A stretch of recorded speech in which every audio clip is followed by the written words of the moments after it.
dando continuidade à nossa terceira jornada do PIBID, do Instituto Federal de Brasília.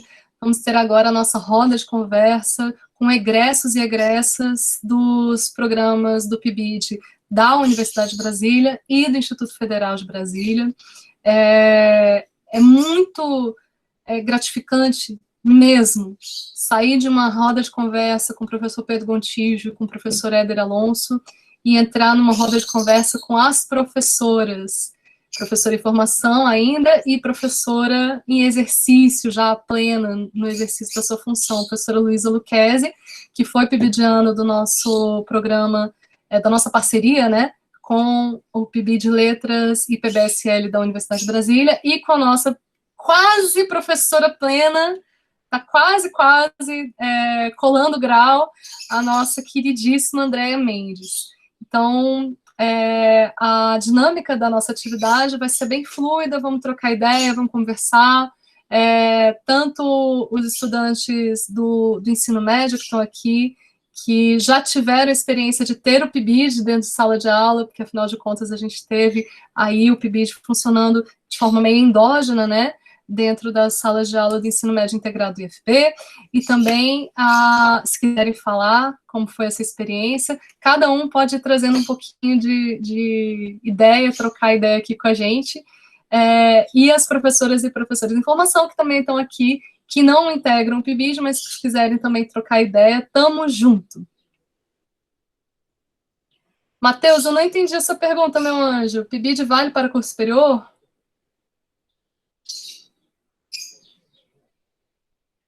Bom, só explicando o que é o PIBID, que a gente está PIBID. Eu acho muito engraçado quando a gente entra nas instituições públicas, que é uma sopa de letrinhas. Então tem DREP, DRAP, DG, não sei o quê, CEGEM. É uma coisa alucinante de sopa de letrinhas, ninguém entende. Aí tem PIBIC, PIBIT, PIBID, PIBIC-M. Tá, então vamos lá.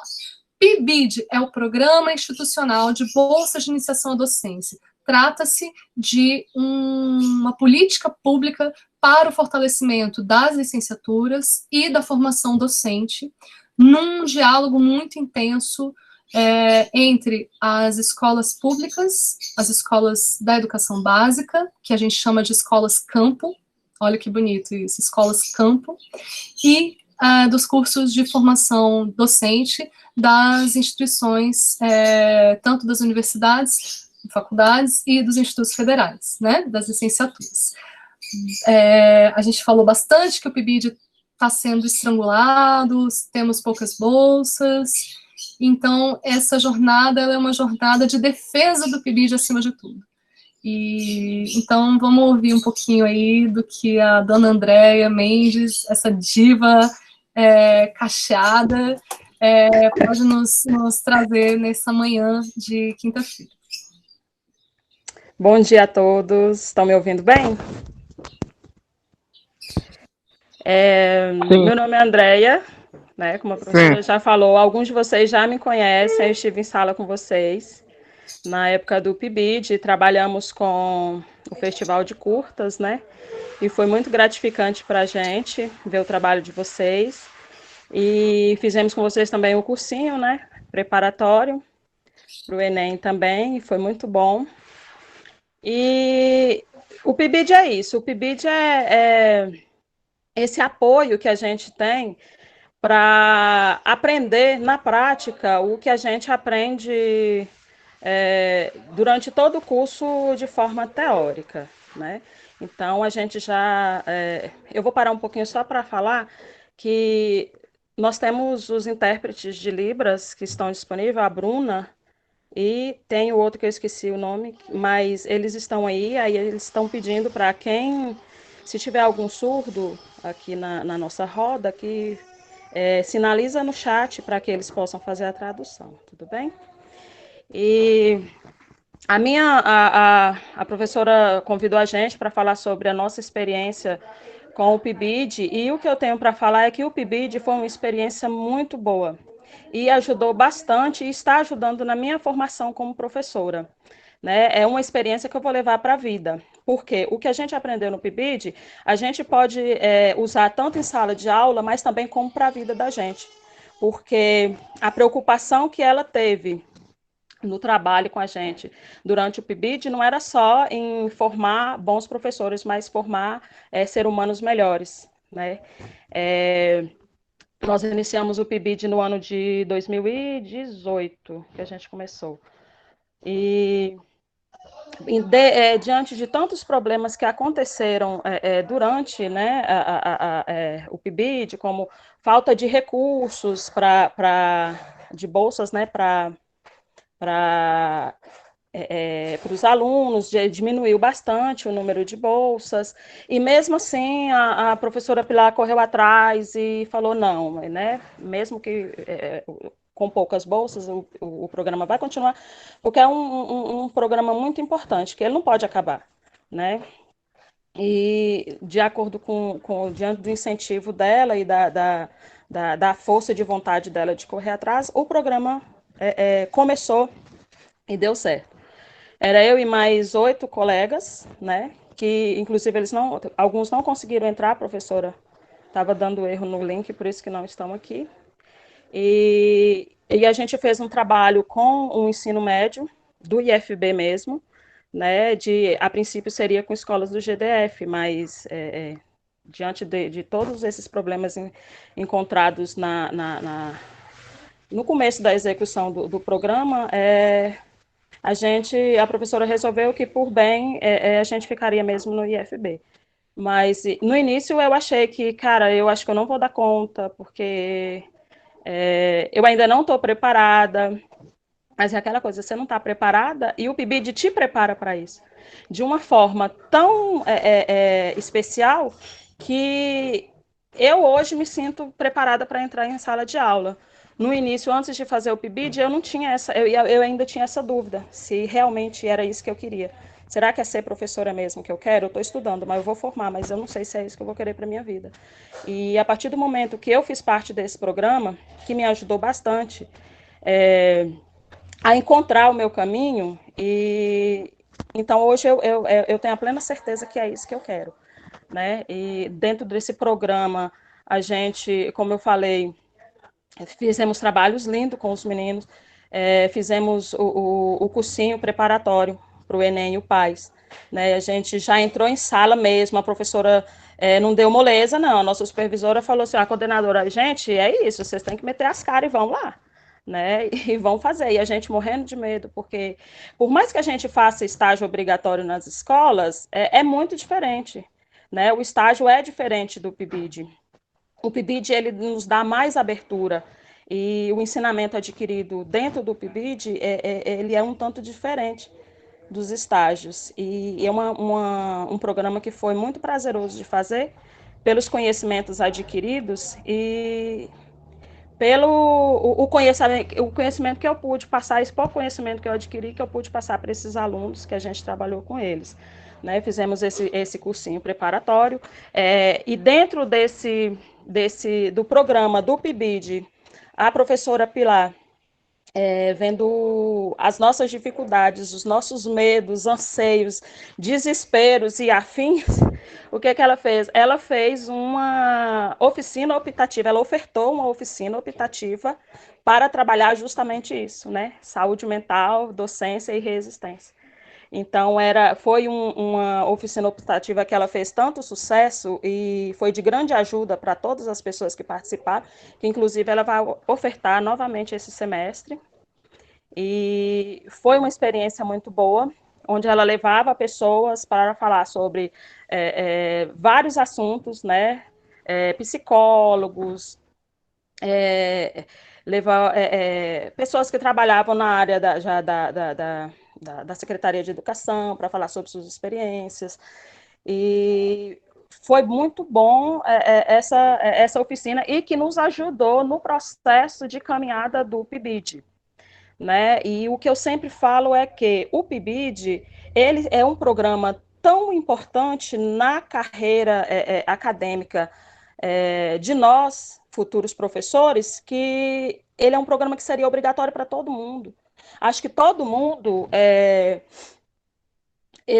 todo mundo que está estudando licenciatura, né, que vai se formar para dar aula, deveria um dia na vida passar pelo PIBID, então devia ser um programa obrigatório para todos, porque agrega muito conhecimento e é aonde que você entra dentro de sala e você já está se preparando para quando você bater de frente, né? Você vai formar, vai começar a dar aula, então não é uma coisa crua. Você já vai chegar lá já sabendo de muita coisa, porque o conhecimento adquirido no PIBID é muito importante para a hora que você estiver em sala de aula trabalhando com esses alunos. Porque é a mesma coisa. A gente entra, a gente deu aula, né? A gente viu como que é o papel do professor, o trato do professor com os alunos. A gente percebeu como que é essa relação professor-aluno. Então, a gente pôde entender melhor a cabeça dos professores, né? Tanto os professores que adoecem, que têm a sua saúde mental abalada, né? No decorrer da sua trajetória escolar, né? E a gente, nessa nossa andança aí pelo PIBID, a gente pôde perceber isso tudo. Eu confirmei a minha vontade, que é de ser professora. Mas, passando por essa experiência, alguns colegas meus que estiveram junto comigo no PIBID, hoje vocês perguntam para eles falam que não querem. Não. Depois do PIBID, Deus me livre, eu que não quero entrar em sala de aula. E só entra mesmo quem tiver força e coragem, porque eu vi que eu sou uma pessoa mais fraca, eu não vou dar conta. Então, assim, o PIBID te abre os olhos para isso. Ou que você vá seguir, ou que você não vá seguir por essa área, né? E foi gratificante participar demais da conta e a gente ficou com medo de que saiu uma história que ia terminar quando a gente começou, não ia até o final, né? Que o programa ia ser encerrado e ia ser uma perda muito grande para todos, porque a gente estava gostando bastante, mas ainda bem que nós conseguimos chegar até o final, né? E aprender bastante, também ensinar bastante. Dentro desse programa também nós fizemos um projeto de extensão, que é o primeiro festival Paulo Freire de curtas-metragens, que inclusive vai ter o segundo de Tamanho Foi o Sucesso, que foi o nosso primeiro festival Paulo Freire. Agora vai ter o segundo. E a gente fica muito feliz, porque nós fomos os precursores, né? A gente foi os primeiros a participar do primeiro festival, com o PIBID também, né? Então, assim, agregou bastante coisa para o meu currículo como futura professora. Hoje eu tenho um currículo rico, né, em conhecimento, em eventos e afins, pelo PIBID, por essa experiência que eu tive com o PIBID. Né? Hoje cedo, eu até estava conversando com a Isa, eu falei, Isa, no meu currículo só vai ter meu nome, no Lattes, porque eu não tenho. Mas aí, quando eu fui reparar o meu resumo, eu vi que o que tem lá foi agregado de acordo com o meu trabalho com o PIBID. Então, é uma coisa que eu agradeço bastante. E eu falo que se a gente tivesse mais investimento, né, tivesse mais recursos para que cada vez mais pessoas pudessem participar desse programa, seria uma coisa muito, muito maravilhosa, né? Seria bem importante, porque eu vou ser uma professora melhor do que eu seria por ter passado pelo PIBID, né? Por essa experiência que eu tive com o PIBID.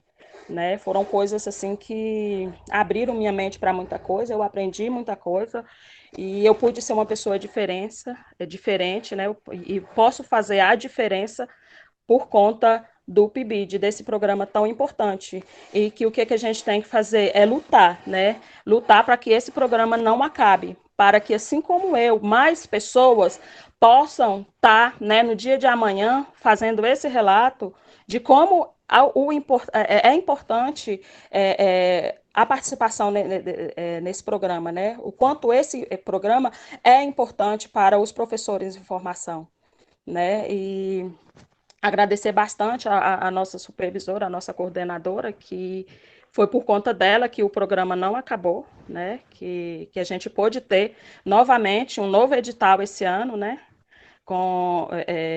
não sei se diminuiu, porque cada ano que passa está diminuindo mais a quantidade de vagas, né, a quantidade de bolsas, mas que a gente possa lutar, a gente que possa ter forças para, assim como ela, lutar para que o programa não acabe e que cada ano mais pessoas possam ter essa mesma experiência que eu e meus colegas tiveram, né, que foi muito gratificante. E a gente teve uma roda no Conecta para a gente falar sobre essas experiências com o PIBID e eu fiquei muito feliz, porque tenho colegas que estão dando aula hoje e participaram do PIBID e os relatos deles são os mesmos, né? Assim como eu, o agradecimento, o conhecimento adquirido com o PIBID foi tão grande que hoje a gente sente orgulho de colocar no currículo da gente que nós somos ex-pibidianos e que, se a gente puder, a gente vai sim lutar para que o programa não acabe e que mais pessoas possam ter essa experiência maravilhosa que nós tivemos. Eu acho que é isso. Falei demais, professora. Falou muito, mas não é que falou muito, falou tudo. Falou muito no sentido de abraçar vários aspectos do que a gente viveu, né? Eu acho que isso é muito interessante, o resgate da história, o resgate da memória dessa jornada, que não é só a terceira jornada do PIBID, mas é uma jornada do Brasil pela valorização da docência, né? Eu vou passar a bola e acolher a professora Luísa Lucchesi, que estava em sala de aula, chegou agora para engrossar o caldo aqui da nossa prosa. Luísa, se apresente aí, querida. E a ideia é que a gente converse, troque ideia, converse um pouquinho sobre o que foi e o que pode ser, enfim, e o que está sendo. No caso, assim como a Andréia, né? Você que já está em sala de aula atuando. Seja bem-vindo. Oi, gente, muito obrigada. Primeiramente, queria agradecer a Pilar pelo convite de estar aqui, né, mais uma vez, falando desse projeto do PIBID. Eu falo muito do PIBID na minha vida como um todo, então é muito gratificante estar aqui falando nesse evento. Eu me chamo Luísa Lucchesi, eu tenho 26 anos. Atualmente eu atuo como professora de redação, tanto no ensino fundamental, né, os anos finais, quanto no ensino médio. Trabalho em 2 escolas particulares daqui do DF, e fora alguns outros projetos pessoais que eu desenvolvo, eu também dou oficinas de redação no Jovem de Expressão, que é um curso, né, um projeto lindíssimo que existe lá na Ceilândia, e que é maravilhoso, faz muita parte da minha vida, assim, então eu sempre gosto muito de comentar. E tô aqui, né, gente, sendo professora, sobrevivendo à pandemia de 2020, nessa grande loucura do mundo que o mundo apresentou pra gente, né? E é isso, essa sou eu. E o PIBID, gente, eu me formei, né, em letras no ano passado, em 2019. Eu entrei na UNB em 2012 para fazer um curso que foi Ciência Política. Eu fiz 7 semestres desse curso, quase me formei, mas não me formei. E aí eu decidi que não era muito a área da ciência política que eu queria. Eu gostava muito da educação, sempre quis ser professora desde criança. Eu falei, gente, o que eu estou fazendo aqui nesse curso de ciência política que me agrega em muitos aspectos da minha vida, mas que não é o que eu quero fazer, não é a profissão que eu quero seguir. Né? Então, eu mudei de curso em 2015, eu fiz o vestibular de novo da UNB e consegui entrar novamente na UNB para letras, né? Que já era uma coisa que eu queria muito. Desde que eu entrei para letras, eu ouço falar do PIBID, né? Na verdade, eu estava em ciência política já com um desejo, já com uma vontade de ser professora. E eu pensava, nossa, será que eu tenho como ser professora de história, de geografia com esse curso? E aí não tinha como, porque não tinha habilitação de licenciatura em ciência política, só tem habilitação de bacharelado. Então não poderia ser professora, né? E aí eu pensava muito sobre isso e tal. Aí eu, gente, mas por que não tem PIBID? Obviamente não tem PIBID em ciência política, porque não é um curso de licenciatura. Mas eu ouvia já falar do PIBID há muito tempo, né? Desde essa época que eu era da ciência política. Aí eu decidi mudar para letras, fui fazer licenciatura e ouço falar do PIBID mais especificamente há muito tempo, assim, desde que eu entrei mesmo, né, na UNB, lá para o meu curso de letras, eu ouço falar do PIBID. Eu falei, gente, eu preciso fazer parte desse projeto, porque eu quero dar aula, né? Eu sempre falo isso para as pessoas, que eu escolhi a minha profissão de professora. Eu sei que não são todos os meus colegas que escolheram, mas eu escolhi, né? Eu sei das dificuldades da educação, eu sempre soube das dificuldades da educação e dos desafios que é você ser professor no Brasil e dos desafios mais ampliados que a gente enfrenta hoje, sendo professor hoje no Brasil, né? E eu escolhi a minha profissão, né? Eu sabia de tudo, eu mudei de curso para letras porque eu queria ser professora. Eu fiz parte de um projeto na ciência política chamado Política na Escola. E esse projeto, a gente ia para Itapuã, fazer uns encontros com os alunos lá do quarto ano, né? Que na minha época era quinta série, hoje é quarto ano, né? Dos anos iniciais aí do ensino fundamental. E a gente falava sobre política, enfim, a ideia era trocar experiências de como a política está na nossa vida, e não, a política não é o que se faz no Congresso, o que se faz, né, nos partidos somente, é também a nossa relação. E esse projeto foi o projeto que me apresentou para Paulo Freire. Nunca tinha lido nada do Paulo Freire, já tinha ouvido falar, mas nunca tinha lido nada de Paulo Freire. E foi esse projeto que me introduziu ao Paulo Freire. Eu falei, gente, mas então a resposta está na educação, né? A resposta está nessa perspectiva educacional libertadora, em que você troca suas experiências de mundo com as experiências de mundo dos seus alunos e de outros colegas, e que você valida tudo isso. Então, eu fui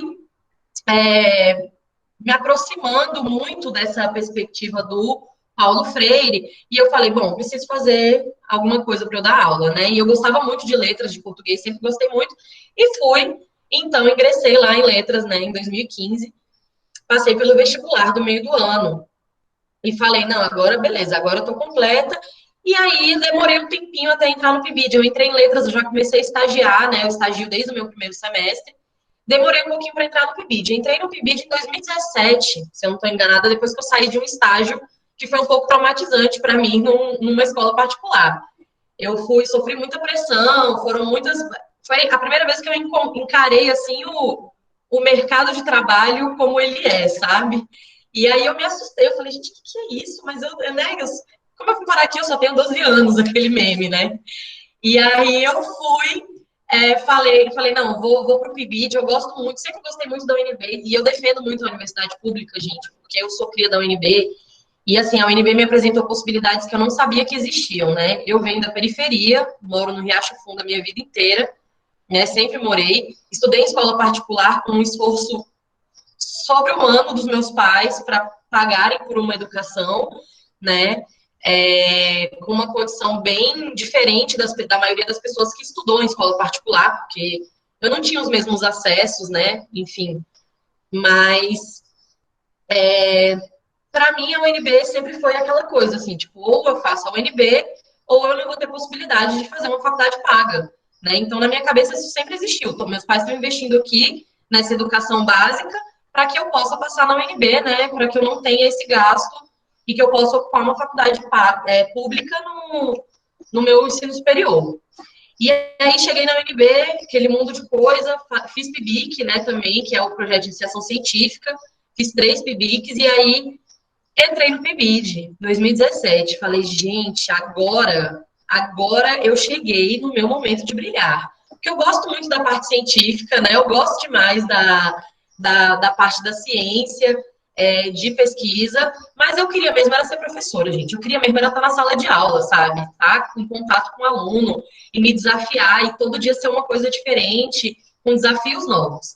E aí conheci a Pilar, né? Pilar era supervisora do PIBID, a gente tinha reuniões junto com um outro coordenador, que era o Dionei, que o Dionei era meu orientador de PIBIC. A gente já se conhecia, tinha sido meu professor. Conheci a Pilar e eu falei, gente, entrei. Eu não estava num momento muito bom da minha vida, sabe, gente? Então, acho que até a minha dedicação, preciso até pontuar isso aqui, a minha dedicação no PIBID não foi tanto quanto eu gostaria. Mas eu estava passando por problemas pessoais, estava passando por uma fase bem difícil, assim, emocionalmente falando. Então, acho que eu poderia ter aproveitado mais o PIBID se eu tivesse numa condição um pouco melhor. Mas fiz o melhor que eu podia com o que eu tinha, né, ali naquela época. E aí fui para o IFB de São Sebastião, né, para trabalhar nessa perspectiva do PIBID. Primeira coisa que eu tenho para dizer, assim, é que, gente, a Pilar, ela foi e é, até hoje, uma grande referência para mim na questão de educação. Ela é uma pessoa que ela conseguia aplicar tudo aquilo que eu achava que eu queria, né? Ela tinha um domínio de turma com os alunos dela, sem precisar usar aquelas estruturas clássicas que eu já era contra, de briga, de ameaça, de não sei o quê, de botar aluno para fora, que eu nunca fui essa pessoa. E eu falava, gente, mas não é possível que não tenha como aplicar um pouco do Paulo Freire na sala de aula, sabe? E aí, quando eu cheguei assim no IFB, e aí eu vi que a Pilar tinha um domínio de turma, e mais, que os alunos confiavam nela, acho que isso foi o que mais me despertou, assim. Eu falei, gente, ela estabeleceu uma relação com os alunos, que os alunos podem confiar nela, né? Então, que eu acho que tem a ver com a nossa profissão, essa questão da humanização. Eu acredito nisso, né? Eu acredito que o professor, ele media, não é conteúdo, né? A gente está ali numa posição de mediador, com os conhecimentos do mundo, e, enfim, os conhecimentos específicos de cada área, mas a gente está mediando relações humanas, né? A gente está mediando a sua vida, que vem com toda uma bagagem. Você é uma pessoa que tem, sei lá, uma família, ou que mora sozinho, ou que enfrentou suas batalhas, sabe? Todo mundo tem isso. Então, como que a gente desconsidera isso dentro da educação? Né? E aí, quando eu cheguei lá no IFB e eu vi que a Pilar fazia essa ponte, os alunos confiavam nela, os alunos conversavam com ela sobre coisas da vida, e ela passava o conteúdo de uma maneira significativa, porque eu ficava pensando, português, né? Português as pessoas já falam, porque eu não sei falar, porque português é difícil, porque português isso. Redação, que é a matéria que eu leciono hoje, gente. Eu adoro escrever, e eu acredito que a escrita, ela é cidadania. O acesso à escrita e o acesso à leitura é o acesso à cidadania, sabe? Então, vai muito além de você passar no Enem, você passar no vestibular, você fazer um TCC tentativa avaliativa. Então, vai muito além de qualquer coisa nesse sentido, sabe? Então, como que eu posso mediar isso, né? E aí eu via que a Pilar, ela tinha um domínio da turma, um domínio de conteúdo muito grande, porque é importante também, porque a gente também quer ocupar a universidade pública, né? A gente também quer passar nos processos seletivos, a gente também quer passar nos concursos, a gente quer ocupar essa possibilidade de fazer parte dessa elite intelectual do país, né? Que tem acesso à educação, que tem acesso à comida, à casa, à viagem, lazer, porque a gente sempre fala de direitos básicos e a gente nunca fala sobre o acesso ao lazer, né? Acesso a isso, que também é um direito nosso. Então, a gente quer isso também, é óbvio, né? Mas ela, além de fazer essa parte mais conteudista, ela ainda tinha essa possibilidade de mediar os conflitos, né? As contradições da sociedade e analisar essas estruturas. Eu falei, gente, pois é isso. Era isso que eu precisava, era desse estímulo que eu precisava. Era o estímulo que eu buscava e que eu estava buscando no ensino particular e em outros estágios que eu fiz e que eu não tinha, né? E aí, quando eu cheguei no PIBID, eu tinha. Eu falei, gente, mas meu Deus, eu queria morar aqui nesse projeto para que esse projeto fosse para o mundo inteiro, para que esse projeto... Como assim? Eu falava, gente, tipo, eu batia na porta das pessoas, sabe? Tipo, oi, você tem um segundo para escutar a palavra do PIBID? Porque... Eu divulgava para todo mundo, eu falava para os meus amigos que não eram da licenciatura, sabe? Vocês sabiam que existe o PIBID? Você já ouviu falar no PIBID? Falava na minha família. Estou fazendo parte de um projeto, eu mergulhava muito, sabe? Fazendo parte de um projeto que é o PIBID, que isso, que aquilo, que a gente faz aquilo, e não sei o quê. E que ainda tinha um viés científico, né? Porque a gente tinha reuniões no PIBID, mensais, eu acho, que a gente produzia uma narrativa, o que é incrível, porque eu, na universidade... Eu entrei pensando, né? Vim para letras, eu com certeza vou escrever. Eu gosto muito de escrever, sempre gostei muito de escrever.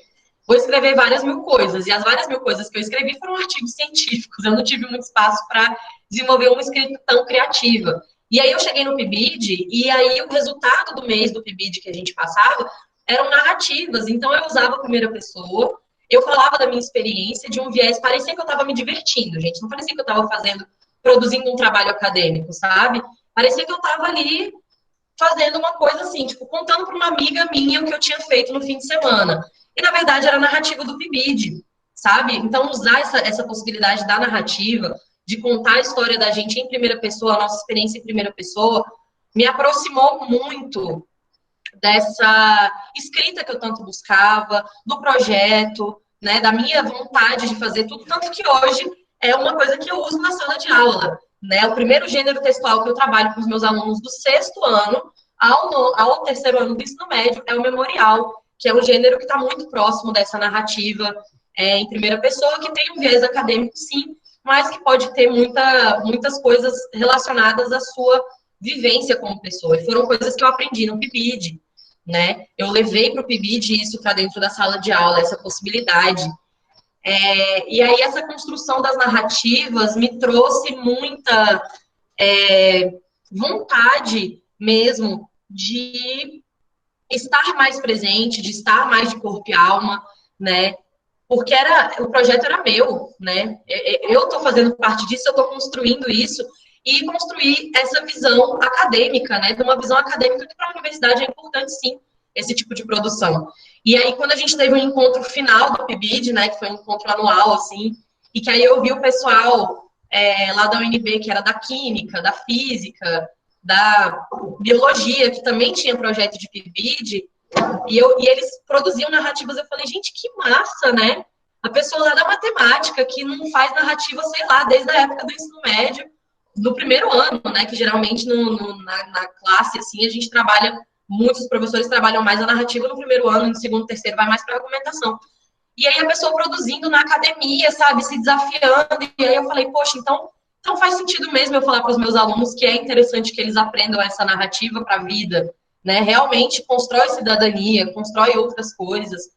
E fora a possibilidade de estar imersa nessa perspectiva que o Darcy Ribeiro trouxe para a UNB, né? Que era o tripé acadêmico, que é ensino, pesquisa e extensão. Então, a UNB ela foi fundada baseando-se, né? Tentando que a gente tivesse todos esses 3 pilares como pilares da universidade pública, né? O ensino, a parte do ensino teórico ali, acadêmico, o ensino clássico, a pesquisa para você botar em prática, na prática mais acadêmica, nesse sentido científico da produção da ciência e estar em contato com isso, e a extensão, né, para você levar para a comunidade externa que não tem acesso garantido à UNB, né, à universidade, você levar o que essa comunidade externa pagou, né, gente? Porque a universidade pública existe com os nossos impostos, com os nossos dinheiros, todas as pessoas, todos os brasileiros pagam por isso, e essas pessoas não têm acesso, não têm esse direito, então a extensão retorna para essa comunidade que está excluída da universidade, né, e que não deveria estar, essa produção científica que, afinal de contas, foi feita dessa forma. E aí, o PIBID juntava os 3, né? O PIBID juntava a extensão, porque a gente ia para campo, a gente ia ver a prática dos conhecimentos e tal, numa comunidade externa, a pesquisa, porque a gente produzia essas narrativas com um viés científico, de produção mesmo do PIBID, e o ensino com as nossas reuniões e com as observações da aula, né? Que era uma coisa muito interessante, inclusive, que a Pilar propunha para a gente lá, era essa perspectiva de trazer a gente praticando e não só observando as aulas. A gente observava, mas em um segundo momento tinha a parte prática. E, gente, fez toda a diferença na minha vida. Eu sou muito grata ao PIBID. Sei que o PIBID está em desmonte, né? Como a universidade está, como os institutos federais estão. Por isso que eu acho que é ainda mais importante esse evento, justamente para que a gente possa divulgar, para que a gente possa dizer que a gente está fazendo ciência, que a gente está transformando realidades, que a gente está encarando contradições, né, da nossa vida em sociedade dentro desse projeto, que a valorização da educação tem que ser um plano de qualquer governo, né, em qualquer momento da nossa história. É só através, né, por meio dessa educação que a gente consegue pensar em alguma possibilidade de diminuir as contradições do capitalismo, por exemplo, e do nosso sistema que é tão desigual. Então, eu acho que esse evento é importantíssimo por conta disso. Eu estou muito feliz que tem 100 pessoas, que a sala está lotada. e vocês escutando isso, essa importância mesmo do projeto para a vida de todo mundo, né? Não é só para a minha vida, para a vida de quem faz parte, mas para a vida de toda uma comunidade e para essa perspectiva, gente, da formação de novas pessoas, novos profissionais da educação interessados na educação. A gente sabe que isso nem sempre acontece, a gente sabe que muitas pessoas acham que a educação, eu vou aqui para a educação porque é o único caminho e etc. E as coisas não são assim, né, gente? Não devem ser assim.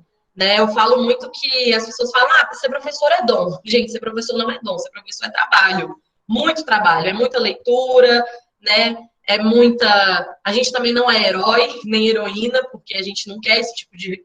Eu não quero esse tipo de romantização, por exemplo. Eu quero direito de trabalhar e ser reconhecida, né? Direito de ter meu final de semana, como todas as outras profissões têm, direito de ter um atestado sem a escola ficar mandando, e aí, manda uma lista pra gente, não sei o que, você tá de atestado, mas ajuda aí, né? Então, eu acho que, assim, é a valorização, é a divulgação do profissional da educação que precisa ser feita, que os nossos processos, né? Ninguém entra em sala de aula pronto e dizendo, tirei aqui da minha cabeça essa dinâmica, Não, a gente vai lá, estuda a metodologia, estuda a pedagogia, tem todo um processo de estudo muito grande, ou deveria ter, e eu acho que o PIBID é o projeto que permite esse primeiro contato, sabe? Dentro da universidade, com esses desafios e também com essa necessidade, né? O médico não tem que se preparar, não tem que fazer residência lá para fazer medicina, o profissional da educação deveria ter essa possibilidade de participar de um projeto como esse para realmente colocar os seus medos, os seus anseios e os seus conhecimentos para se organizar, né? Então, acho que eu falei demais, mas é isso. O PIBID representa isso para mim, representa muito. Eu sou muito grata ao PIBID mesmo, de verdade, de ter participado, e tenho muita vontade de lutar para que o PIBID continue existindo, gente. Isso é muito, muito importante. E é isso. Muito generosas as suas palavras, Luiz, assim como da Andrea, e falou muito também no sentido de abranger vários aspectos aí do que efetivamente o PIBID nos lega.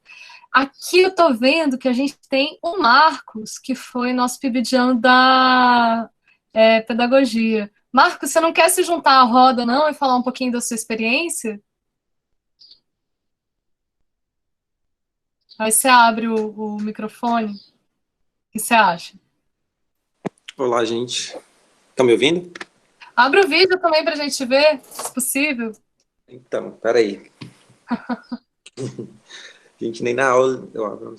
Peguei no susto. Olá, tudo bom com vocês? Então, estão me ouvindo? Sim. Então, o PIBID de pedagogia, né? Eu entrei no PIBID de pedagogia, eu estava no segundo semestre, então, tipo assim, deu muito medo, né? Esse processo, igual eu vejo vocês falando, realmente é muito aterrorizante, assim, pensar, porque tudo que a gente vê falando da própria escola, da própria sala de aula, e você entrar, assim, cru, né, dentro da sala de aula, mas eu acho que o programa em si possibilitou, assim, um grande agregamento de conhecimento, para mim, enquanto profissional, enquanto futuro pedagogo. Entrar dentro da sala de aula, conhecer a realidade, conhecer todos os problemas que tem uma sala de aula, fazer plano de aula, estruturar todo o processo de uma sala de aula em si, do contexto escolar, acho que me possibilitou ver realmente que eu queria ser professor. Acho que o programa tem muito isso, né? O programa te possibilita que você consiga fazer essa diferenciação do que realmente você quer. Acho que a gente, dentro do nosso programa, a gente focou muito como a gente é de pedagogia, então a gente focou muito nesse processo de entrar na sala de aula, buscando desenvolver projetos com os alunos. Então, por exemplo, meu projeto foi desenvolver leitura, produção e interpretação textual com os alunos do quinto ano. Só que teve diversos outros projetos. Teve temas transversais, teve temas de educação indígena. Então, assim, foi um conhecimento muito rico para a pedagogia. Acho que nosso curso, como ele é muito novo no campus, né? Eu sou da segunda turma, então é bem novo. Eu entrei no ano de 2018 e finalzinho de 2019 ele estava. Acho que ele agregou bastante, tanto o nosso conhecimento quanto pessoa, mas também para o curso. Ter profissionais ali que conheçam essa realidade docente, acho que possibilita e agrega muitas discussões dentro de sala de aula. Eu vi, como o professor hoje mais cedo falou, eu acho que a gente tem muitas coisas que a gente discute no âmbito da teoria dentro da sala de aula, dentro do debate, nas disciplinas, mas é dentro da sala de aula que a gente vê o real, é dentro da sala de aula que a gente vê como se realiza a prática, esse processo, e acho que o PIBID te possibilita isso, né? É um crescimento assim gigantesco. A fala da colega aí, da Andréia, acho que é isso mesmo. Acho que eu me sinto preparada para entrar na sala de aula hoje, graças ao PIBID, porque por mais que o estágio ele te proporcione essa experiência, mas ele está muito voltado para o final do curso, sabe? Eu acho que é interessante a gente, enquanto novos no curso, entrar dentro da sala de aula, saber fazer um planejamento, um plano de aula, conhecer, sabe? Sentar com o estudante, conversar com o estudante, problemas que ele está passando, é muito fundamental para nós, enquanto professores. Eu também pontuo a última fala, que eu acho que eu não acredito que ser professor é dom. Eu acho que você se forma para ser professor e é uma formação constante. Você está sempre se formando constantemente. Você se formou na faculdade, mas você continua em formação dentro da sala de aula e a gente busca sempre ir nesse papel. E eu convido assim vocês a conhecerem melhor, porque eu acho que é um programa que te ajuda muito, possibilita novos ares, novas descobertas, novas formas de pensar. E eu acho que hoje, quando a gente entra na sala de aula, eu entro na sala de aula hoje, e é muito engraçado nesse processo, porque o PIBID do primeiro semestre, que eu entrei, sabe, assim, nu e cru, digamos assim, né, porque eu estava no segundo semestre, poucas matérias de didática, esse processo, e ele casa muito bem, porque no meu curso tem matérias de didática, matérias de conhecimentos de ensino fundamental 1, que eu vou pegar posteriormente, então, no 2019, então isso conseguiu que eu conseguisse fazer uma complementação, então, ao período, eu vou melhorando tanto dentro da minha formação dentro da faculdade, quanto da minha formação dentro da sala de aula, e o PIBID é isso, sabe? É um locus, é um programa, digamos assim, que te possibilita um crescimento gigantesco. É, assim, muito, muito, muito grande. Eu acho que quem tiver oportunidade, infelizmente, como eu já falei, acho que a educação está em desmonte, acho que a gente, enquanto classe trabalhadora, precisamos lutar com isso, acho que a gente, enquanto precisamos nos unir, né? Eu acho que a classe ainda dos docentes ainda é muito desunida, lutamos sempre, e temos que lutar, continuar lutando, porque é isso que vai fazer com que haja mudança. Acho que a gente precisa se reconhecer, educar é um ato político, e a gente sempre tem que ter em mente isso. E é esse processo. Vamos continuar lutando e quem puder assim fazer parte desse programa, faça, porque assim é espetacular, é muito, muito, muito bom e gratificante, gente. É sensacional. Assim, eu sou apaixonado pelo PIBID. Queria ter a residência pedagógica, infelizmente não foi possível, mas acho que o PIBID já é um ótimo começo, uma ótima ajuda, né? Acho que é isso.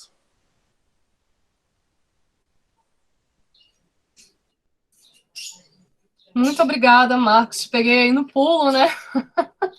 Trouxe para a roda. Tem mais algum pibidiano aqui no rolê? Tem mais algum egresso do PIBID?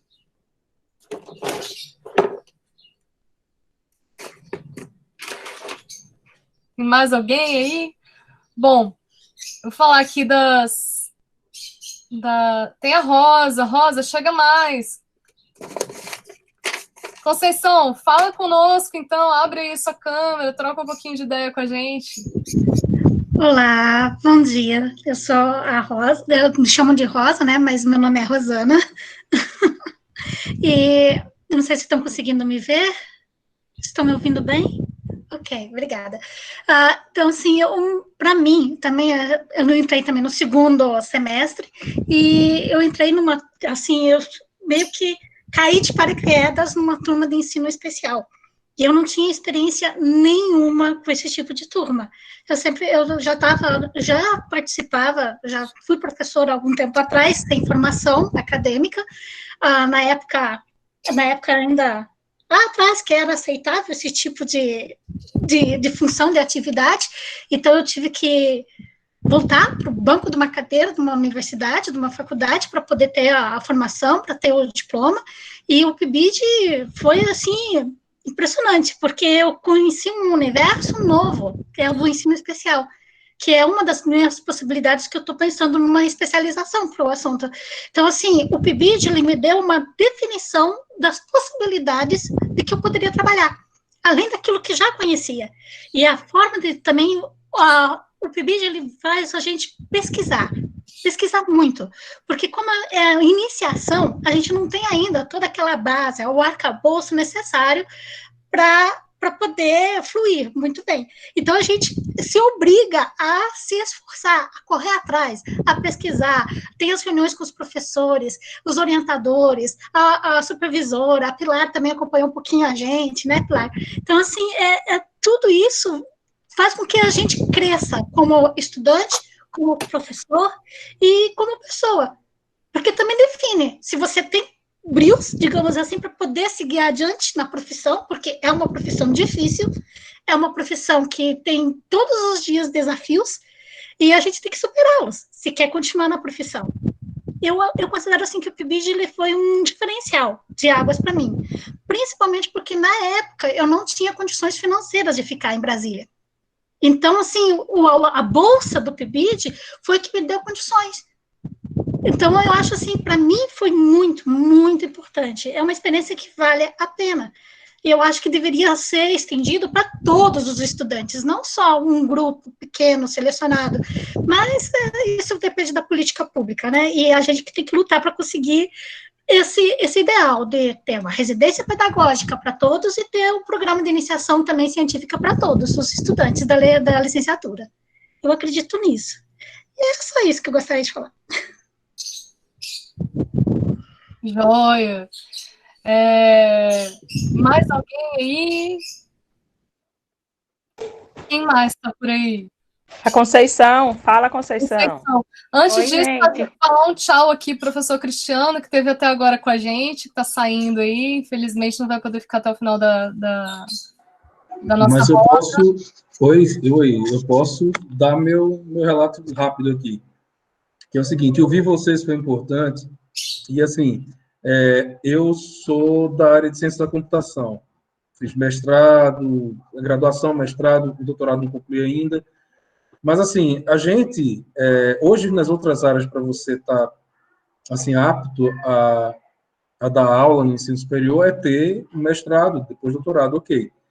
E eu acho que, às vezes, falta para essas outras áreas ter uma experiência assim, entendeu? Que na pedagogia, em letras, vocês têm. Porque muitos saem formados, foi o comentário que eu coloquei agora aqui no chat, saem formados e vão direto para a sala de aula sem ter essa experiência, que eu acho tão interessante, entendeu? Então, seria bom que outras áreas também adotassem isso. Tchau, pessoal.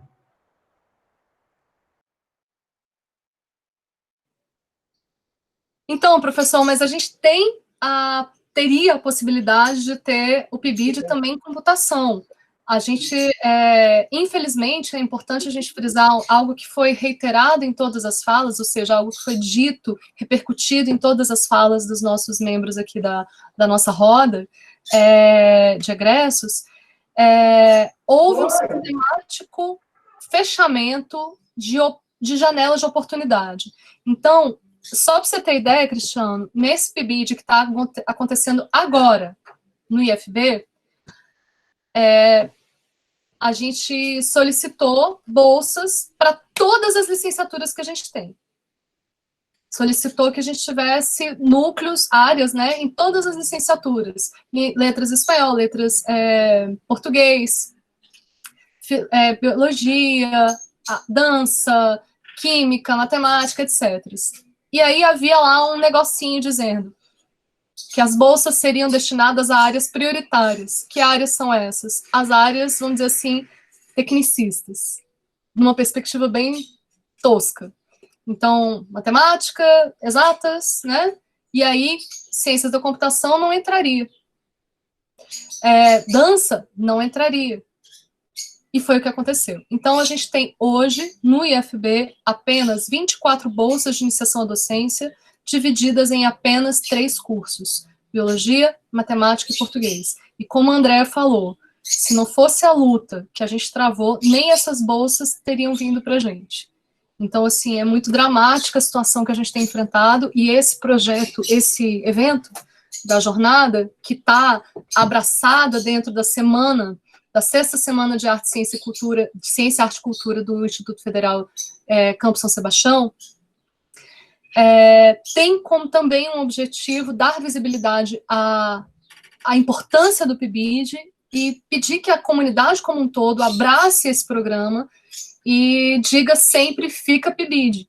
Então, assim, a gente tem essa, vamos dizer assim, essa missão de que não se encerre essa maravilhosidade que vocês ouviram nas vozes aqui dos nossos egressos, das nossas egressas que não me deixam mentir, se encerrando agora, virando história. Isso tem que ser parte da nossa estrutura educacional para a formação docente, tá? Enfim, então, muito obrigada aí pela sua fala e um abração, professor. Bom, chamar para a roda, então, a Conceição. Oi, gente. Bom dia, tudo bem? Então, abre o vídeo, Conceição, para a gente te ver. Tá aberto. Tá aparecendo, não? É porque demora um pouquinho. Agora abriu. Tá. É que meu computador é tipo tablet, sabe?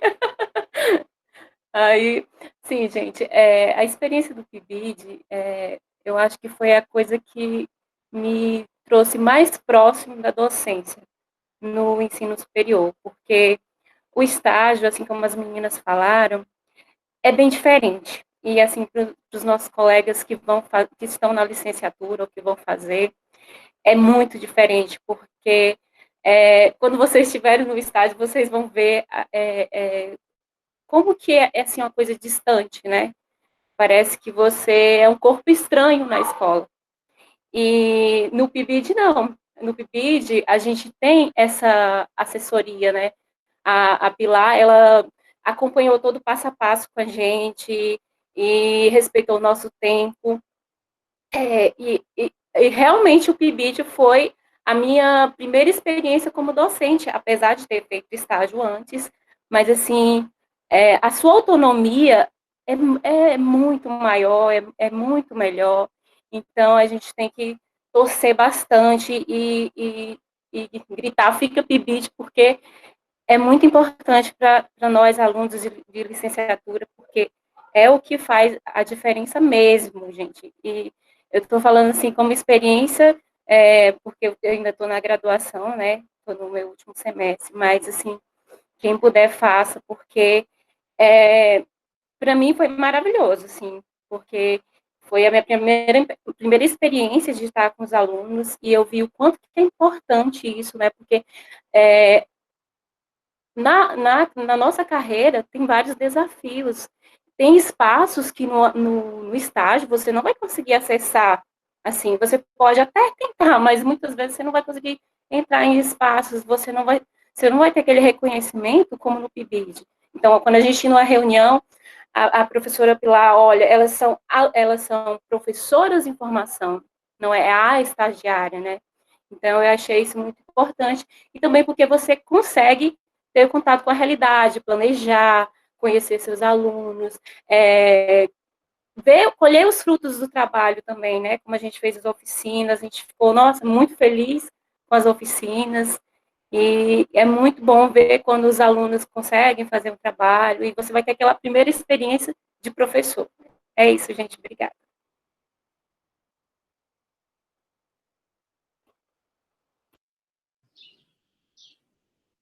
Muito bacana. Então, vamos retomando aí. Se tiver mais algum pibidiano no rolê, se apresente aí, faça parte aqui, abra o seu vídeo, a sua câmera e seu microfone e fale conosco. Mas, retomando aí algumas coisas do que as nossas pibidianas, nosso pibidiano falou, eu acho muito engraçado como a nossa história é uma história de rupturas. Então, a Luísa fez menção aí ao Darcy Ribeiro. vou fazer menção a um outro grande educador, ela fez menção também ao Paulo Freire, vou fazer menção a outro grande educador, o Anísio Teixeira. Então, só para vocês terem ideia, o Anísio Teixeira foi o cara, junto com o Darcy Ribeiro, que desenhou, os dois desenharam, o João Calmon também, desenharam o que seria, o que viria a ser a Universidade do Brasil. Então, eles trouxeram uma proposta de uma universidade em que o estudante pudesse reconstruir o seu fluxo, em que não fossem turmas fechadas, mas um sistema de créditos. Então, você vai construindo o seu curso à medida que você vai se descobrindo dentro do curso. Ao mesmo tempo, ter uma cidade universitária. A Universidade de Brasília era para ser a maior da América Latina, né? Enfim. E aí, falando do Anísio Teixeira, eu não sei se vocês sabem, mas a estrutura da educação no DF foi inicialmente pensada por ele também. Então, a cada quadra teria uma escola-classe, uma escola, um jardim de infância. Essa escola-classe, esse jardim de infância, teriam no contraturno a escola-parque. E a cada 4 quadras teria uma escola-parque que abraçaria toda a comunidade no contraturno. Imagina só se a gente tivesse essa estrutura em todas as cidades. E aí eu não vou falar de cidade satélite, porque São Sebastião não é satélite de ninguém. Riacho Fundo não é satélite de ninguém, né? Nós somos cidades. E a nossa comunidade não pôde ter esse benefício de algo que já tinha sido pensado por um dos maiores educadores do mundo, que foi Anísio Teixeira. E isso foi abandonado. E aí, a cada período, alguém vem com uma nova invenção, né? Inventa a roda de novo. A solução para a educação é dar tablet para todo mundo. Não é. A solução para a educação já foi posta. Então, vamos colocar em procedimento, vamos colocar dentro, vamos estruturar as políticas públicas, que não sejam programas, mas que sejam políticas de Estado, para que todos tenham acesso, para que todos tenham, de fato, acesso a um direito subjetivo, que é o direito à educação. E o PIBID, ele tem esse caráter, e eu morro de medo de que o PIBID vire história. Assim como essas iniciativas tão belas de Anísio Teixeira, Darcy Ribeiro, Paulo Freire, dos escola-novistas, tudo isso que a gente fala hoje, a Finlândia está fazendo, nossa, a Finlândia é tão legal. Pois é, toda a estrutura da educação da Finlândia é baseada no Paulo Freire, que é nosso, que é brasileiro. Então, assim, o Pelé é o rei, tá? O Paulo Freire é o rei também, e a gente ignora isso, né? A gente vai sendo soterrado sobre esse apagamento da história. Então, eu sinto que a gente tem aí um processo de luta pela história não só do PIBID, mas da educação como um todo no Brasil. E essa história é construída a muitas mãos. E isso que faz com que ela seja tão forte, e por isso que ela tanto se quer calar essa história da educação no Brasil. Porque nós temos um potencial de transformação da realidade social, nós temos um potencial de transformação da vida das pessoas, né?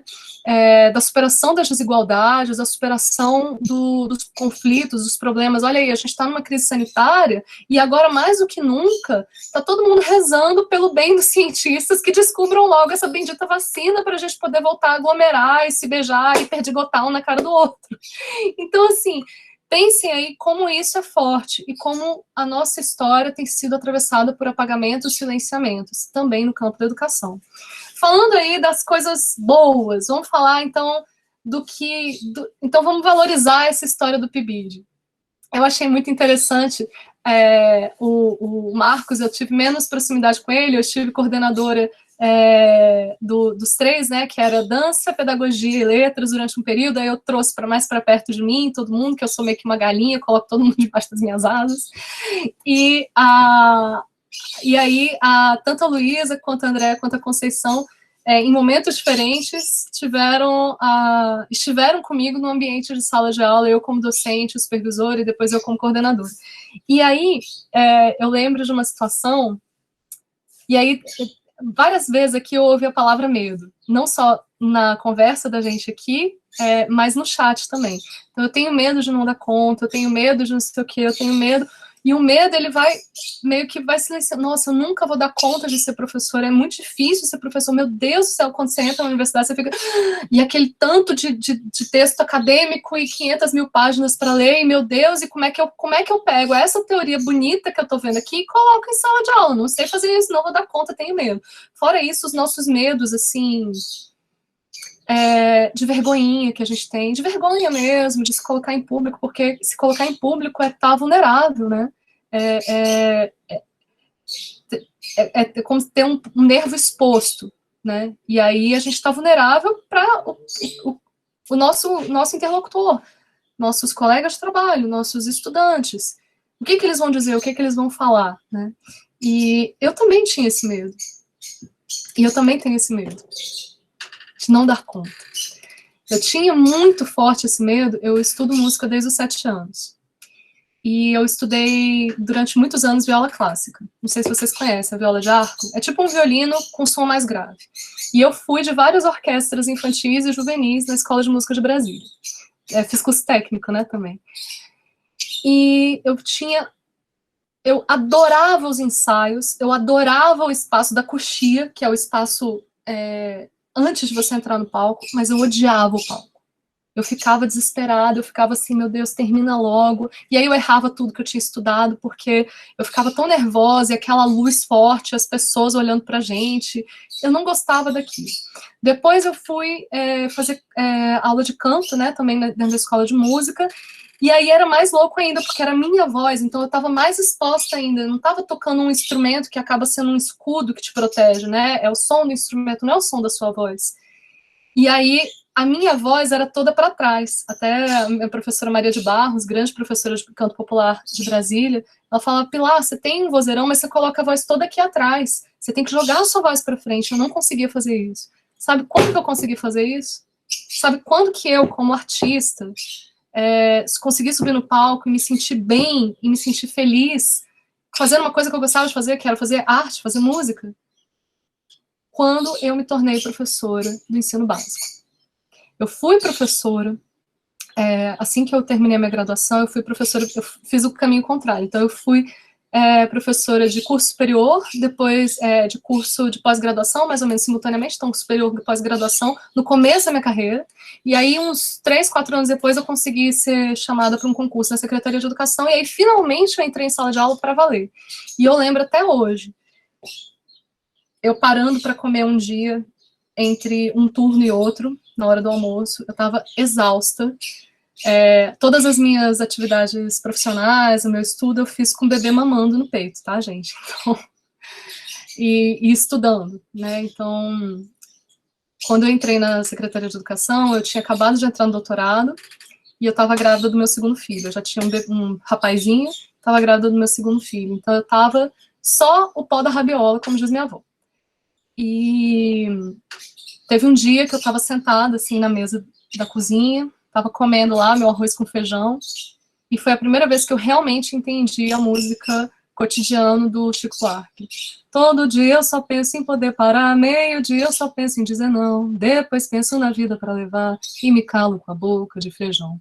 E aí, quando eu me calei com essa boca de feijão, que eu fui sentindo aquele gosto, que eu fui entendendo o que é ser trabalhador, o que é ser trabalhadora da área do serviço social, do serviço que a gente presta, serviço social não, perdão, serviço público, né? Serviço público indireto, que é o que a gente presta na educação pública, as coisas começaram a fazer mais sentido. E ganharam um sentido diferente. E eu só aprendi a vencer, em parte, esses medos meus e me tornar um ser humano mais completo, com uma voz mais ativa, conseguindo projetar minha voz, pelo que eu aprendi com os meus alunos e com as minhas alunas no sagrado do chão de sala.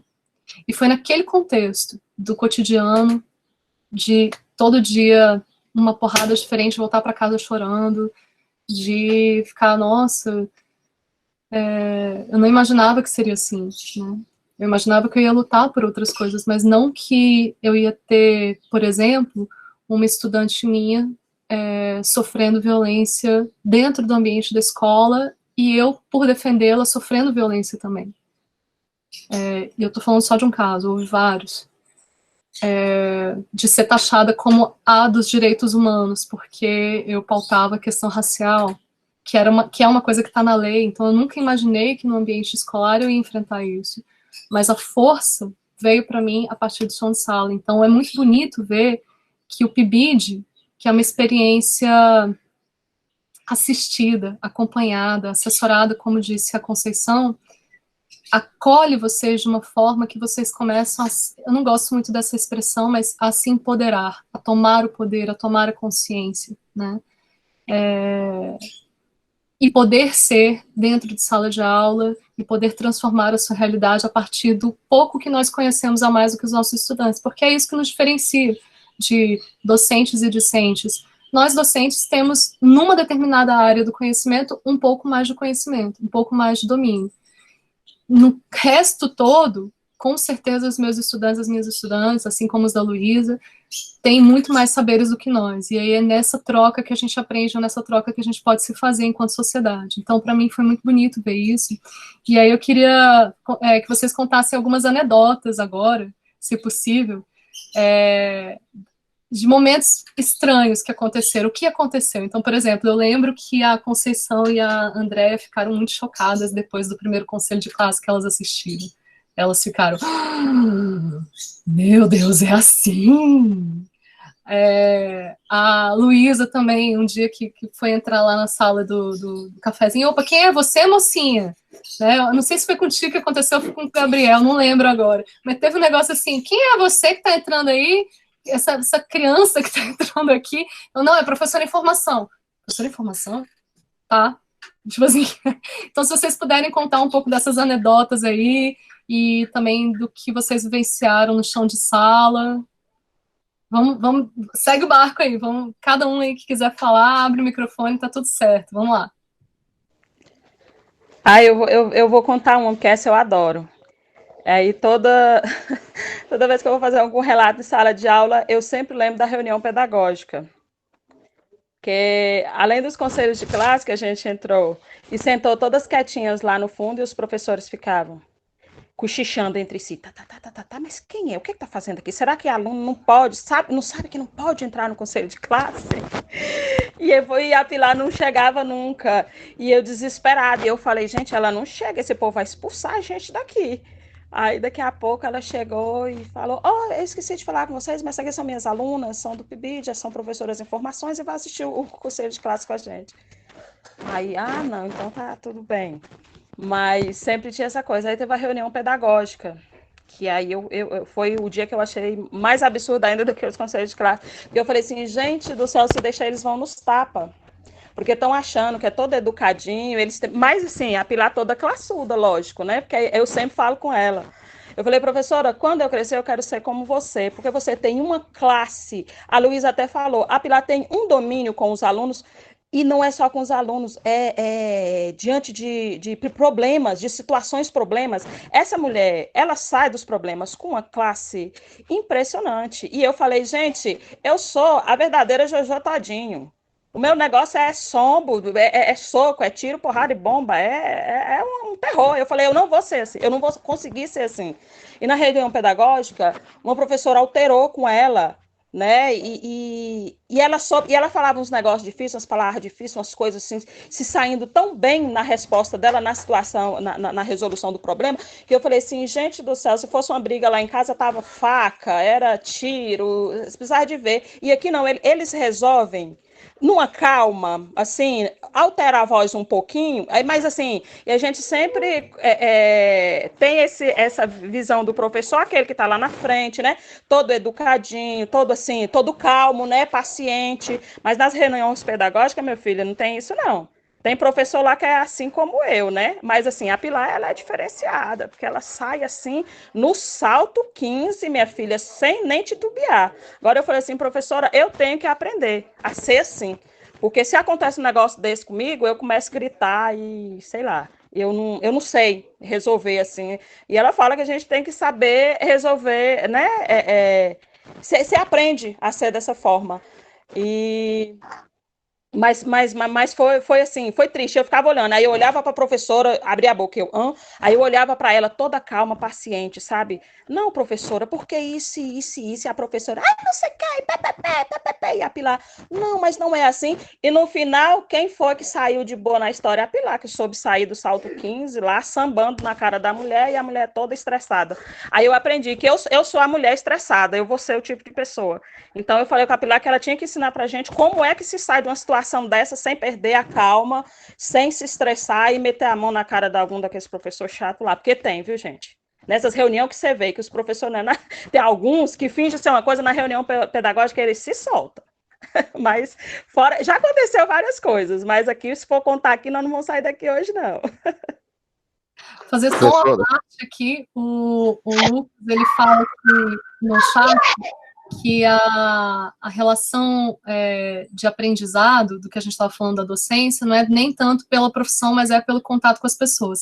Eu vou discordar de você, Lucas, porque existem várias profissões, na verdade, todas as profissões, né? A não ser que você esteja na Antártida, só você e um conjunto de máquinas para você operar, e ainda assim você vai depender de alguém.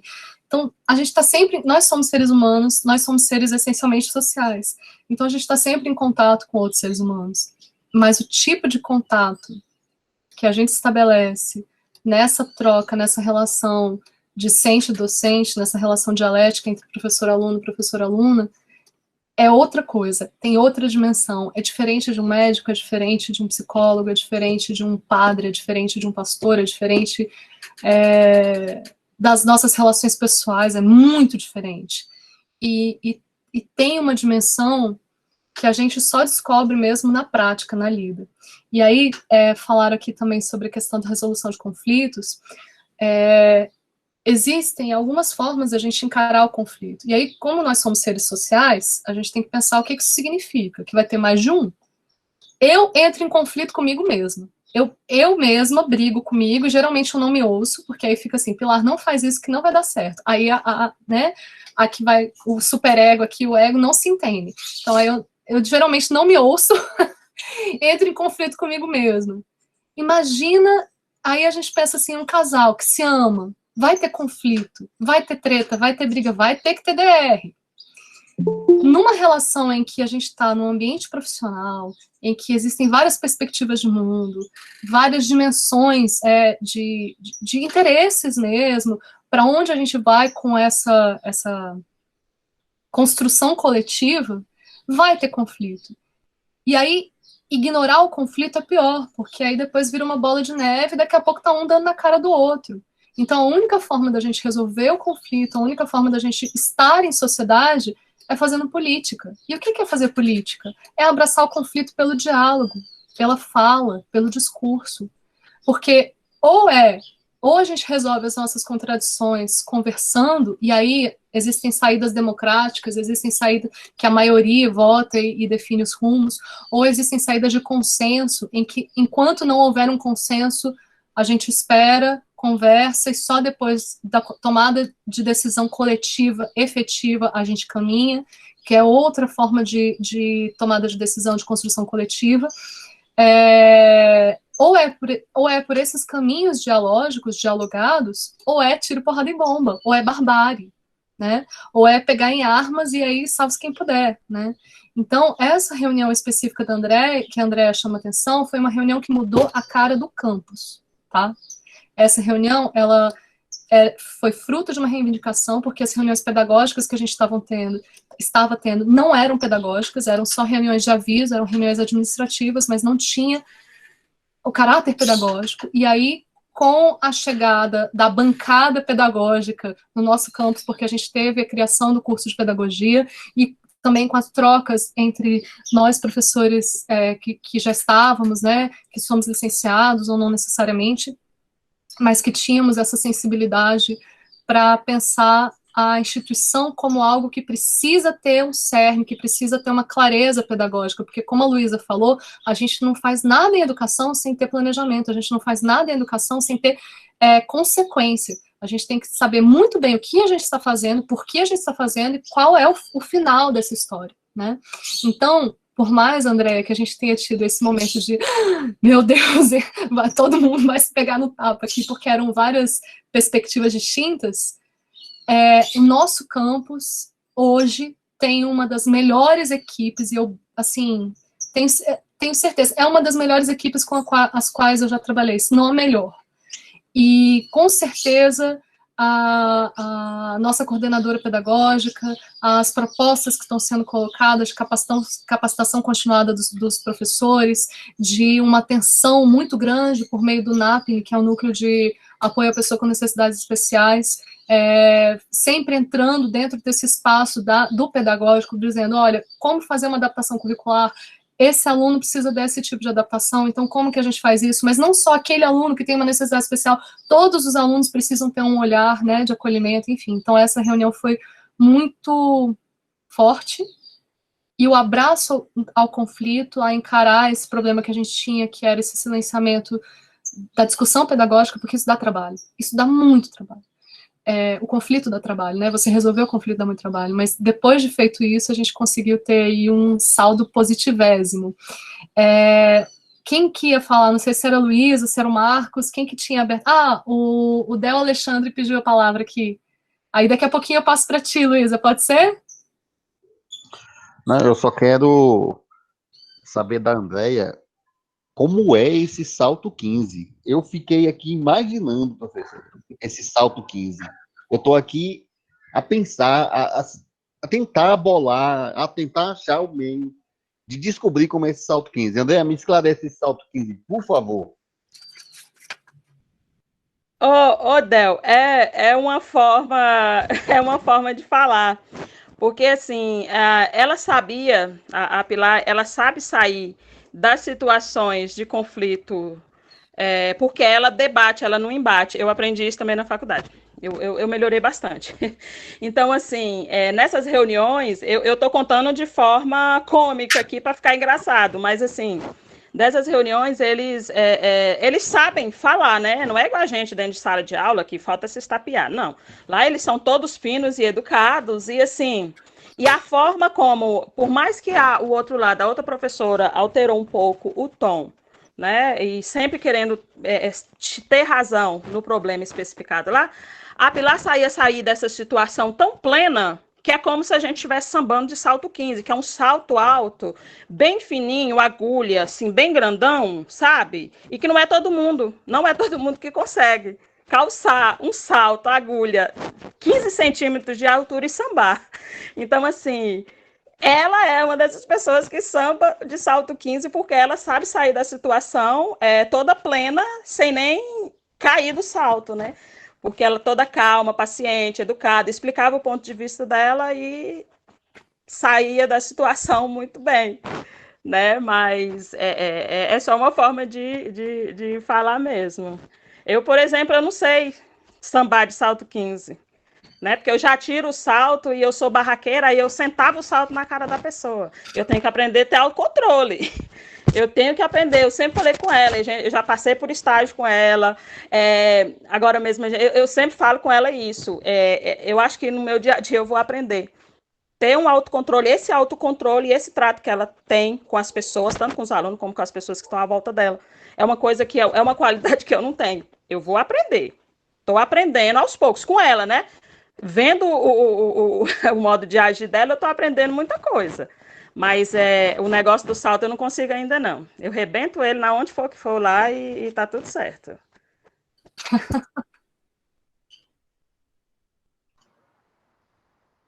Bom, gente, vou compartilhar, então, as minhas experiências, né? Algumas coisas que eu passei. A primeira delas, eu lembro que eu tinha muita dificuldade, eu estagio desde o meu primeiro semestre, né? Desde o primeiro semestre que eu entrei em letras, eu já fazia estágio, e eu dava aula mesmo, eu dava aula particular, né? Já dava aula num cursinho particular e tal, de reforço. E eu sempre tive muita dificuldade de colocar nos documentos professora Luísa. Porque para mim eu não era professora, entendeu? Eu ficava, gente, mas eu não sou professora, não. Eu não estou pronta para dizer isso. Mas eu não sou professora, gente. Um dia, quem sabe, eu vou poder dizer que eu sou professora. E aí, no PIBID, foi a primeira vez que me trataram como professora. Que alguém chegou para mim e falou, ah, essa é a professora Luísa. Aí eu fiquei assim, eu falei, gente, mas eu já sou professora, então, tipo, não vai ter um momento que alguém vai chegar e vai falar, ó, Paulo Freire, né, vai aparecer para mim e vai dizer, agora você é professora, tá aqui o seu título, com uma espada, né, me abençoando ali com a espada. E aí eu falei, ah, então já era professora, porque eu tava esperando estar pronta para alguma coisa, tá, né, ter alguma coisa, algum momento que virasse uma chave. E aí eu percebi que esse momento de virar a chave não existe, porque na verdade eu estava esperando estar pronta para alguma coisa que na verdade eu nunca vou estar, porque ser professor não é estar pronto para absolutamente nada, né? A gente está em constante transformação. Inclusive, eu acho que os professores que se julgam prontos e que acham que já completaram e que já sabem a melhor forma de agir com tudo, são justamente esses que a Andrea quer tacar o salto, né? E que a Pilar muito elegantemente responde, né, à altura, porque as gerações mudam, gente, as coisas mudam muito rápido. E a nossa geração, minha geração, por exemplo, já é muito diferente da geração imediatamente atual, sabe? São os alunos que eu dou aula hoje. Eles já são uma geração, por exemplo, eu não cresci exposta a celular com internet. Eu fui ter celular com internet na faculdade já. Eles não, eles já cresceram com esse meio, então as relações mudaram. Eles cresceram com vídeo de YouTube, que hoje um aluno meu tem dificuldade de leitura, porque ele prefere assistir um vídeo, né? Então, assim, a gente precisa entender que as gerações vão mudar e que mudam muito rápido, justamente por conta da internet também, né? Esse acesso à internet que não é uma realidade no Brasil, né? Que muitas vezes a gente fala, democratização da internet. A gente sabe que não é tão democrática assim, mas que hoje mais pessoas têm acessos, então, obviamente, tudo vai ser diferente. Eu, por exemplo, baixei o TikTok. Esses dias eu falei, gente, eu preciso baixar o TikTok, porque os meus alunos só falam de TikTok o dia inteiro. Eles falam as coisas do TikTok, POV, FUI, não sei o quê, e eu não sei o que é isso. Então, eu preciso baixar isso para tentar entender a linguagem deles. Então, como que eu posso achar que eu estou pronta, né? E aí foi a primeira vez que me trataram como professora e eu falei, gente, então não vai ter um momento que eu vou ser consagrada como uma grande professora, né? Eu preciso assumir para mim que eu já sou, e que eu sou uma professora em formação, e que sempre serei uma professora em formação, né? E aí, a Andrea falou dessa questão do conselho, das reuniões pedagógicas. Gente, a primeira vez que eu quis desistir de ser professora foi depois do primeiro conselho de classe que eu participei. Porque como eu era estagiária, eu não participava do conselho de classe, né? Estagiário, a gente participava no máximo para dar um feedback ali para o professor que a gente trabalhava diretamente. Então, eu nunca tinha tido essa experiência de participar de um conselho de classe. E aí, no ano passado, que foi quando eu me formei, eu já estava trabalhando no meio do ano numa escola como professora regente mesmo, fui participar de um conselho de classe.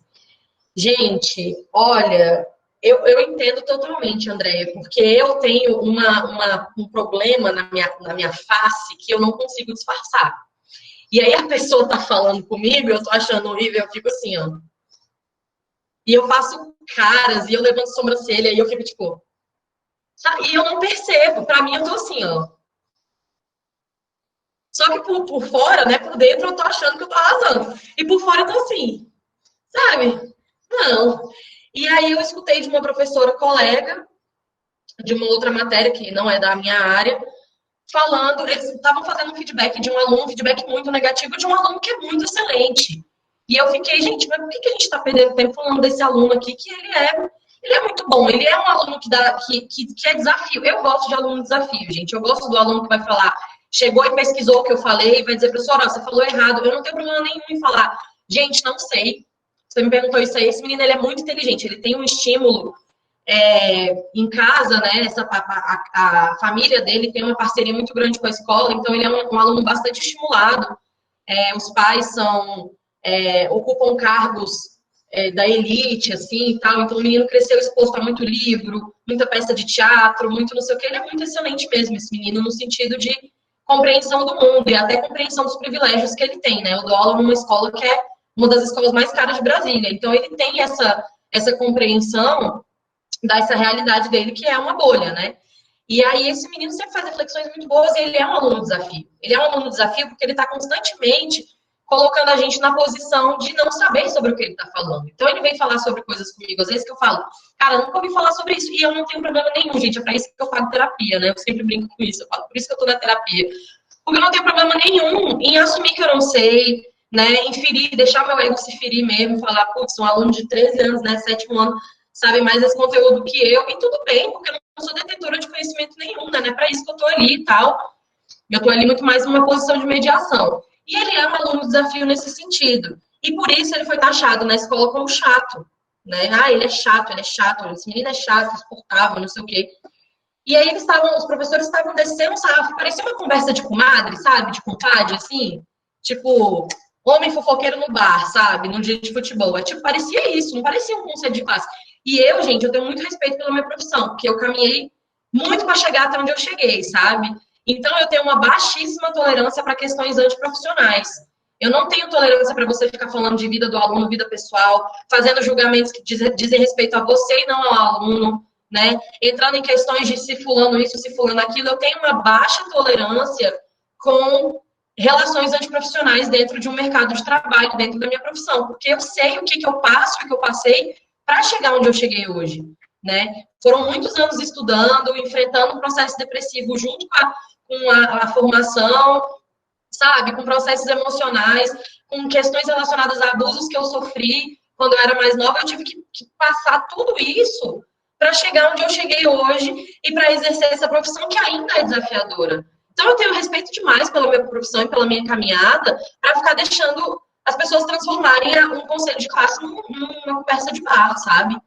E aí eu fui, e aí nesse momento do conselho, essa professora falou, eles estavam falando há muito tempo desse aluno, muito tempo, e essa professora soltou. Além de tudo, ele é feio. Gente, eu fiquei assim, ó. Falei, não é possível que eu tô escutando isso. Não é possível que eu tô escutando isso. Você está fazendo um julgamento da aparência física de um aluno de 13 anos, e aí já veio outras coisas. Ah, porque ele vem sujo para a escola, porque a mãe não cuida. A mãe não cuida, né? A mãe. Que ele só tem mãe, não tem um pai, não tem, né? Tipo, ainda construindo essa questão, que a gente sabe muito bem qual é a realidade desse aluno, a gente sabe que ele é criado pela mãe, pelo pai. Então, assim, a pessoa trouxe uma questão do julgamento interno dela, uma coisa que ela poderia falar para o marido dela, na casa dela, no espaço dela que ela quisesse, privado da vida dela. E eu achei isso de um antiprofissionalismo tão grande. E aí eu pedi a palavra, né? E assim, gente, eu tinha acabado de chegar na escola, eu dava aula nessa escola há 6 meses. E eu sou nova, né? Assim, eu tenho 26 anos, então o pessoal já me olha assim, falando, né? Todos os professores que trabalham comigo, exceto alguns, uns 2 ou 3, já são mais velhos, têm lá seus 50 anos e tal, 40, 50 anos. E aí eles olham para mim como se eu não soubesse nada da vida, né? Inclusive, o dia que eu falei que eu tinha escolhido ser professora, que eu queria, que essa foi a profissão que eu sonhei para mim, gerou risada, né? Eles riram da minha cara. Nossa, você não sabe de nada, você vai desistir, não sei o quê. Aqueles papos bem estimulantes de colegas bem legais de trabalho que a gente tem, né? E aí, eu pedi a palavra e eu falei, sabe? Eu falei, gente, licença, eu sei que eu tô chegando agora na escola, eu não conheço o contexto dos meninos, eu tô lá há poucos meses dando aula, mas eu não tô aqui para fazer parte de uma conversa de bar. Se vocês quiserem marcar uma reunião para ir falar mal dos alunos no bar, no restaurante e etc., beleza, vocês podem ir, fiquem tranquilos com isso, mas eu não vou participar. Esse não é o espaço para isso. Então, eu não acho que é justo a gente ficar falando de aparência de aluno, um aluno excelente que tem notas altas, porque ele é um aluno desafio. Ele é um aluno que vai te tirar da sua zona de conforto. E aí, gente, outros horrores aconteceram. Esse foi só um exemplo, né? E outros horrores aconteceram no conselho. Eu cheguei em casa chorando. Aí eu mandei mensagem para um professor, foi meu professor, né? Ele é um grande amigo meu, ele foi meu professor no ensino médio e até hoje a gente é muito amigo. Foi meu professor de teatro e tal, a gente tem uma relação muito próxima. Mandei mensagem para ele e falei assim, todo conselho de classe é assim? Não é possível, eu tô querendo desistir da profissão que eu sempre sonhei por causa do conselho de classe. Aí eu chorei, aí conversei com a minha mãe, falei, que horror, gente, o que é isso? Eu não acredito que eu entrei nisso, que eu tô participando, que essas pessoas são meus colegas, que também foram educados, né, para serem professores, que também passaram por um processo de formação. Não é possível que essas pessoas estão ocupando o espaço da educação. E eu chorava, e minha mãe, calma, Luísa, não sei o quê. Então, foi o meu grande momento de frustração, sabe? foi uma grande frustração que eu tive, que eu falei, gente... E aí eu tive que me colocar nesse lugar, né? E hoje eu tenho aprendido que eu pareço muito mais com o André do que com a Pilar, né? Nessa coisa de ser elegante para falar, no fino trato. Eu sou muito mais, às vezes, do enfrentamento e da cara, né? Que eu deixo muito claro para a pessoa. Mas hoje, e eu levo muitas coisas para mim. Esse é um defeito que eu tenho, gente. Porque a gente que é professor, que leva muitas coisas para a gente adoece. A gente adoece muito rápido, né?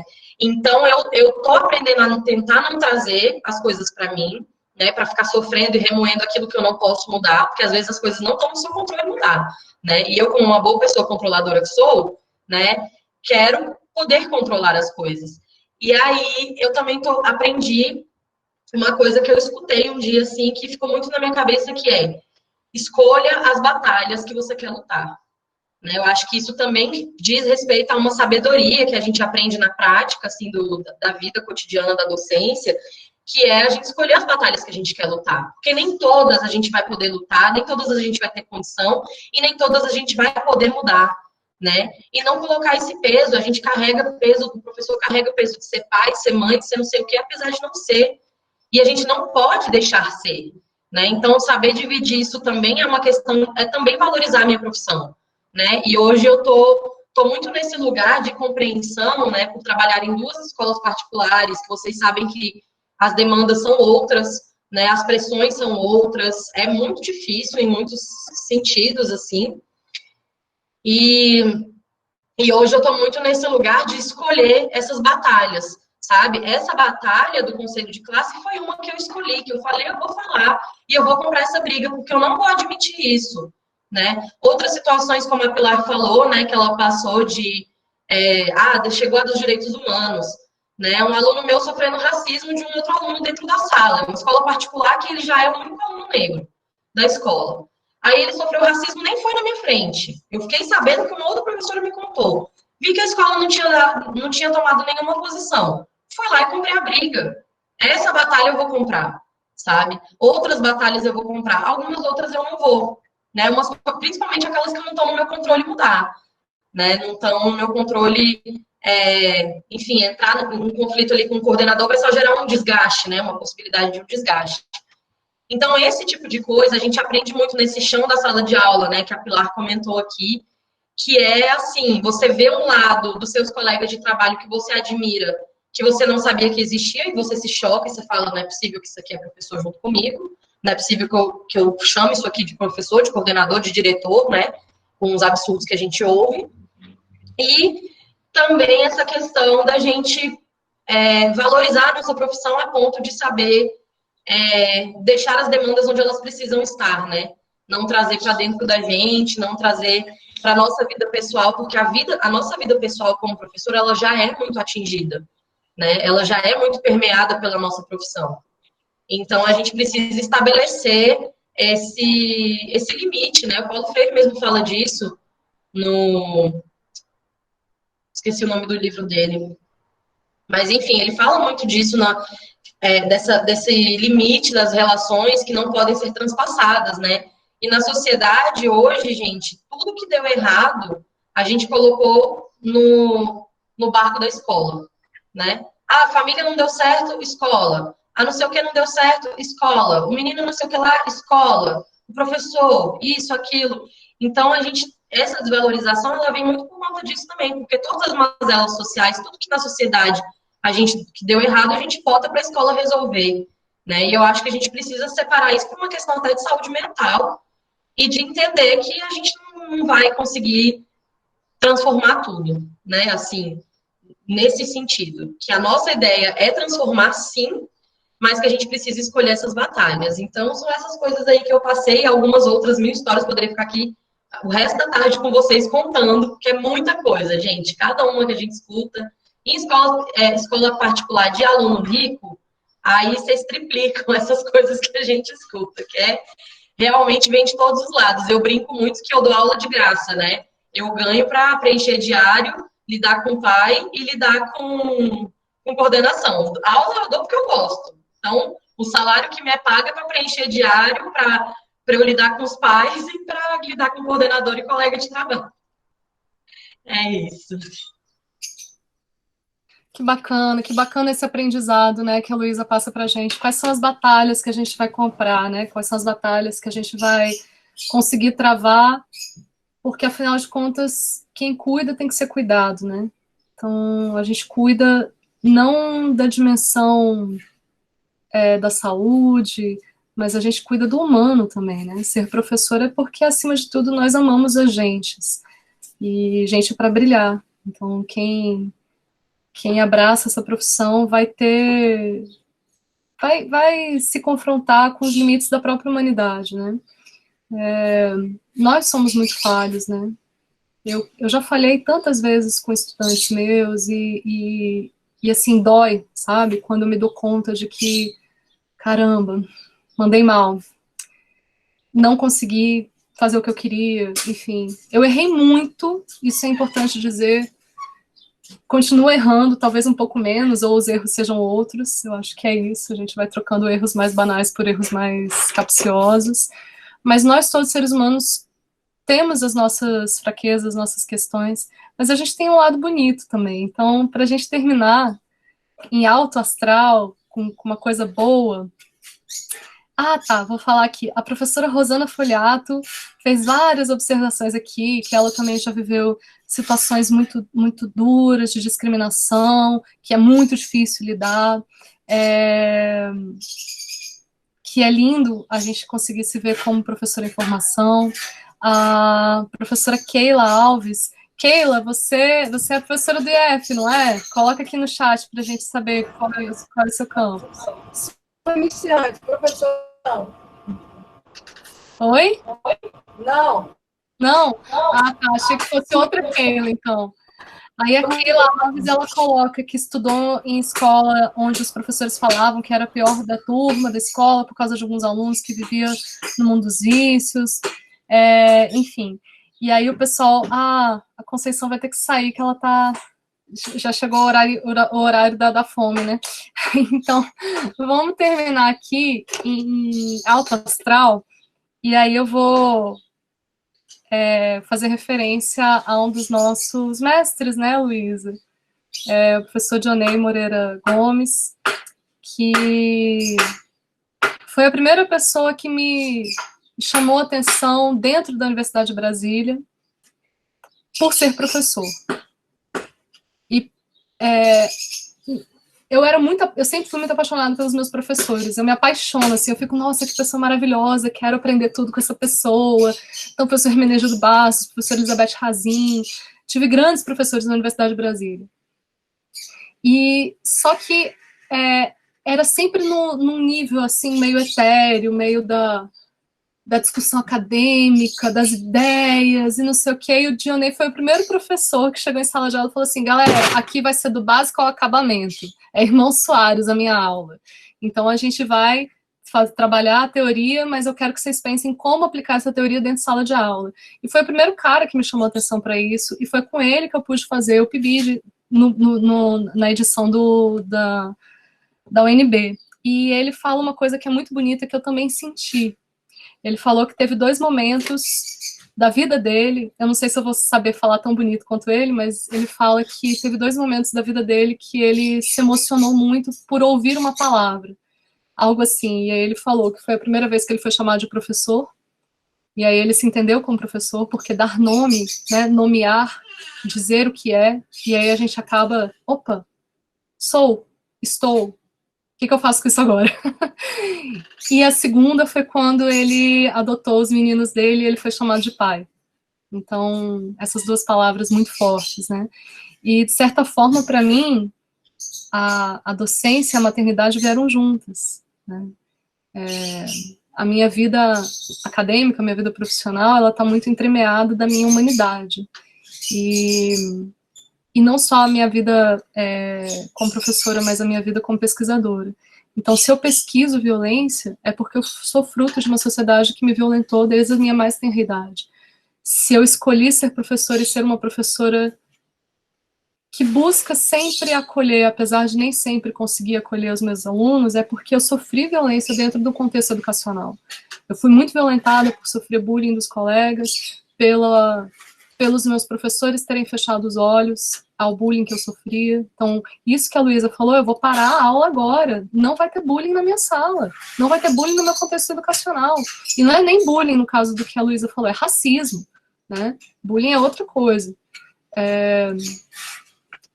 Enfim, e se eu hoje optei por esse caminho, é porque a minha história vem atravessada da mudança que a educação fez na minha vida. Então, eu sou muito entusiasta. E eu queria ouvir, para a gente terminar, uma outra anedota de algo bom, de algo gostoso que vocês vivenciaram dentro do ambiente ou do PIBID, ou da sala de aula, seja ele como discente, docente, enfim. Tragam aí coisas boas para a gente sonhar com um amanhã gostoso, um amanhã bacana, e que todos nós aqui que somos professores, e a gente fala professor em formação, né, para os PIBIdianos, que é para fortalecer a identidade do professor, mas assim, a partir do momento que você se torna professor, você vai estar sempre em formação. Então, para que nós aqui, também professoras, que talvez vão ver essa conversa depois, possamos sonhar com as alegrias, né? Tudo tem a delícia de ser o que é, né? É isso. Então, se vocês puderem falar as palavrinhas finais com alguma anedota legal. Eu queria agradecer por ter participado da roda. Agregou de novo, porque sempre agrega essas rodas, eu aprendo muito. Eu conto minha experiência, mas eu escuto experiências e isso é muito gratificante para mim. E eu até coloquei no chat uma coisa que até hoje eu me emociono bastante. Você falou da questão do professor que se emocionou quando foi chamado de professor pela primeira vez. E eu passei por isso, porque assim, a Pilar, ela não tratava a gente como estagiário, por isso que eu falei que o estágio é diferente do PIBID, porque no estágio a gente é tratado como estagiário, no PIBID não. A gente é tratado como professor. Ela falava que a gente era os colegas de trabalho dela. Então, o primeiro momento que a gente colocou o pé dentro da sala de aula, ela passou para os meninos, né, para os alunos. Olha, esses aqui, né, são alunos do programa do PIBID, eles são professores, essa é a professora Andréia, essa é a professora Ana, e ela falava. E quando a gente passava nos corredores que os meninos falavam, professora, deixa eu fazer uma pergunta, e eu nem achava que era comigo, eu continuava andando. Professora, ele vinha atrás e batia no meu ombro, professora, deixa eu te perguntar sobre aquele negócio e tal. E eu falava, gente, mas eu estou tão confusa porque eu ainda não me acostumei a ser chamada de professora. Mas quando eu entendi que aquela palavra ela estava falando comigo, eu fiquei tão emocionada. E isso foi logo no início, por isso que eu falo que foi a partir desses momentos que eu fui criando aquele amor, mais aquele carinho e aquela vontade, sim, de falar, cara, olha, eu sou só uma estagiária, eu sou só uma PIBIdiana, e eu já estou sendo tratada dessa forma, e quando estiver dentro da sala de aula, que maravilha que não vai ser, eu ficar pensando nisso, né? E eu falei assim, gente, mas é muito fofo. E o que eu aprendi, e essa experiência eu tive também no estágio, o último estágio que eu fiz presencial, também que aí os meninos, aí quando os meninos lá do estágio me chamaram de professora também, professora aqui, professora aqui lá, eu já não estava, eu já tinha me acostumado, por quê? Porque os meninos do PIBID já me chamavam, porque a primeira vez, assim, foi única, quando falaram, e eu, tanto eu quanto os outros colegas, eles ficavam, André, os meninos estão me chamam professor, era o Francisco, olha, eles estão me chamando de professor, eu achei tão estranho, eu fiquei assim, gente, mas é agora que o bicho pega, né? Então, quer dizer que agora a gente tem uma responsabilidade maior, porque a gente não é estagiário, a gente é professor.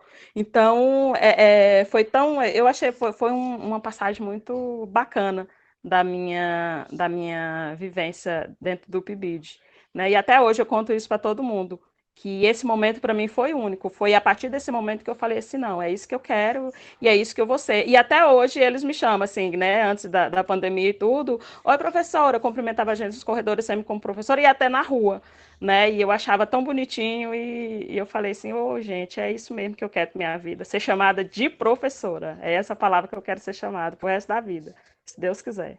E tá chegando, daqui uns 3 meses eu já estou com meu diploma na mão, se Deus quiser, e aí é trabalhar e esforçar para pôr em prática tudo isso que eu aprendi, tanto no PIBID quanto na minha formação acadêmica.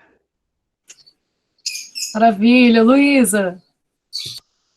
Bom, gente, queria também aproveitar, né, para agradecer o espaço, agradecer novamente a Pilar, essa partilha com a Andréia foi muito rica, e me fez rememorar tantas coisas que eu acho que vou ficar pensando aqui o resto da semana ainda em histórias e essas experiências e toda a minha trajetória até aqui. Uma coisa que eu acho, assim, me marcou bastante foi a primeira experiência que eu tive em São Sebastião, no IF, na verdade, foi um pouco antes do PIBID, foi com o professor Dionei, que a Pilar comentou, que a gente deu um curso de redação juntos, né? E tinha até o apoio da Pilar e tudo, eu só não fazia parte ainda do PIBID, né? Como PIBIdiana, mas até tinha uma PIBIdiana que acompanhava as nossas aulas e tudo. E aí a gente deu esse curso de redação que foi voltado para o PAS e tal, e a gente tinha várias alunas excelentes, maravilhosas, e uma delas nos mandou um e-mail 2 anos depois do projeto, assim, 1 ano depois, eu acho, do projeto, dizendo, agradecendo, porque ela tinha tirado 9,6 na redação do PAS, né?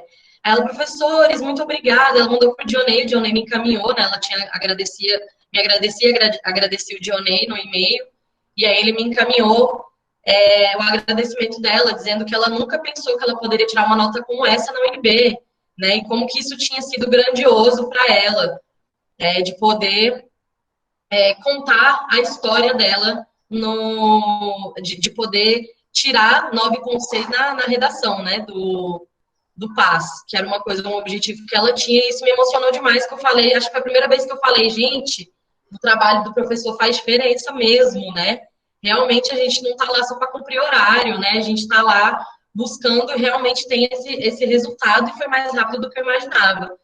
E uma outra situação que eu tive foi um aluno meu de uma das escolas que eu dou aula hoje, que eu passei uma atividade dizendo para eles contarem um pouco da vida deles, escreverem uma narrativa que fosse baseada na história deles, né? Em quem eles são, só que com personagens, como se eles fossem outros personagens, outras pessoas, participando da própria história que ele acha que vale a pena contar da vida dele, né? Porque às vezes a gente acha que histórias extraordinárias pertencem a outras pessoas, a pessoas famosas, e histórias extraordinárias pertencem a nós, né? E aí a nossa própria vida. E aí ele é um aluno negro, um dos únicos negros da escola, e aí ele me mandou um e-mail depois dessa atividade me dizendo, professora, eu nunca tive a oportunidade de me ver dessa forma, de me colocar dessa forma. Obrigada por me dar a chance de contar a minha própria história, de escrever a minha própria história. Isso me emocionou muito, gente, muito mesmo, porque ele estava contando, ele é um aluno rico, né? Ele foi adotado por uma família branca, e essa família branca não deixa ele falar sobre racismo, meio que criou dizendo que ele era igual a todo mundo, ele e o irmão dele também foi adotado, o irmão biológico dele também foi adotado junto com a família, e meio que cresceu nesse cotidiano de sofrer o racismo na pele, numa escola majoritariamente branca, mas não poder falar disso em casa. Então, acho que quando ele pôde falar sobre isso, né, teve um professor que abriu essa possibilidade, eu acho que ele conseguiu se enxergar de uma outra forma, que foi o que ele disse, né? Foi a primeira vez que eu consegui me enxergar de uma outra forma. Muito obrigada pela chance por me dar a chance de contar a minha história. E essa frase me marcou muito, me emocionou demais, e eu falei, é por isso que eu tô aqui. Lembrei, lá eu tinha esquecido nessa pilha de provas aqui, de prazos e coisas para cumprir, eu tinha esquecido por que era que eu tinha escolhido ser professora, mas agora eu me lembrei. É exatamente por isso. Então, acho que isso é uma coisa que me emociona muito, assim. Me marcou bastante receber esse e-mail.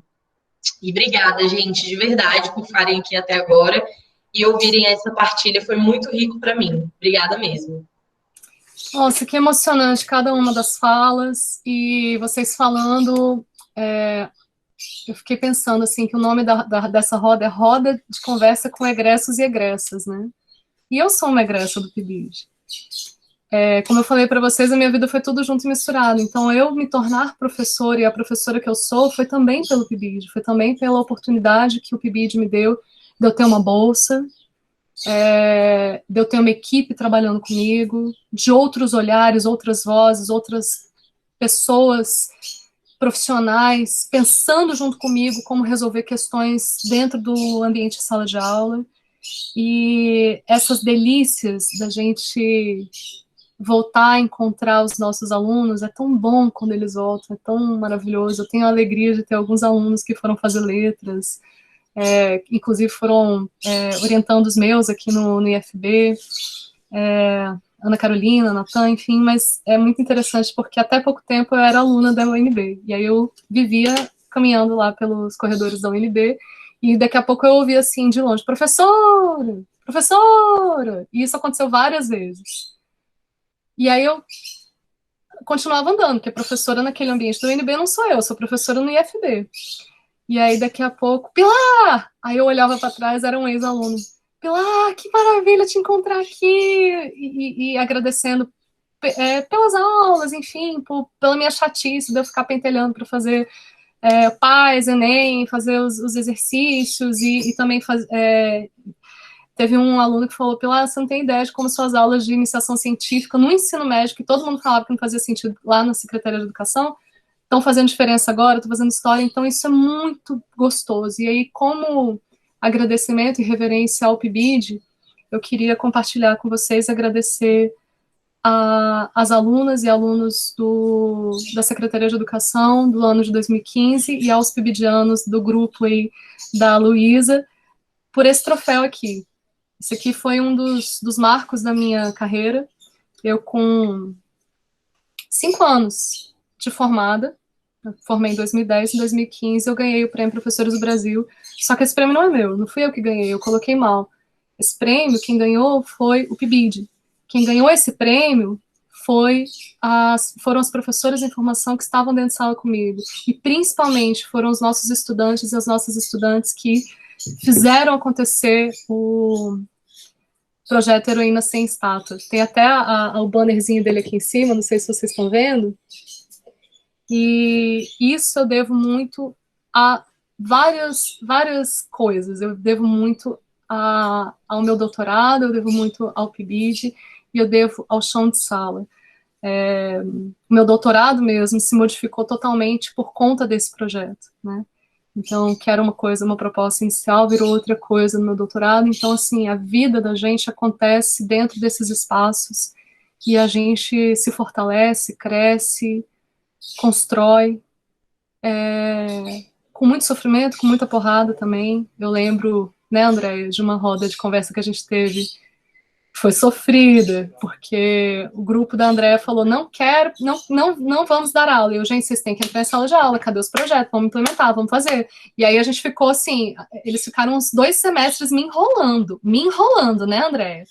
E aí eu, não, agora chega, agora vocês vão entrar em sala de aula para dar aula, não quero mais observação não quero mais oficinazinha não, vão trabalhar assim. E aí foi uma coisa assim meio de o passarinho que tá no ninho, que não quer voar, aí a mamãe passarinho vai lá com o pé e faz, vai voar! E aí foi um chororô, e foi, aí aluno me ligando de noite, professora, eu fiquei sem voz, eu não consigo falar. Aí a outra aluna, professora, pelo amor de Deus, e muito nervosismo, e depois a gente sentou e começou a conversar e abraçou o conflito, e elas, ai, não sei o quê, por que tem que ser assim e tal? E aí, de repente, eu falei, vocês perceberam o que aconteceu agora? E aí, depois das lágrimas secas, um alívio de, caramba, a gente conseguiu, a gente deu aula, nós somos professores de verdade, não está só no nome. E aí, de repente, o sorriso se fez e aquele brilho no olho, que é o que faz a gente gostar de estar em sala de aula, é exatamente isso, Luiz, a gente recebe para todo o resto. Dentro de sala de aula é o nosso babado, é o nosso rolê. E aí esse brilho no olho aconteceu. Então, eu acho que o PIBID e todas essas trocas nos fazem maiores, nos fazem grandes, e eu queria agradecer muito a todos os professores e professoras que vieram antes de mim, que construíram o PIBID, que me ensinaram, que me orientaram, os quais, não necessariamente como professores meus, mas com escritas minhas, enfim. Então, é isso. Qual poema, meu bem? A Keila colocou um poema aqui.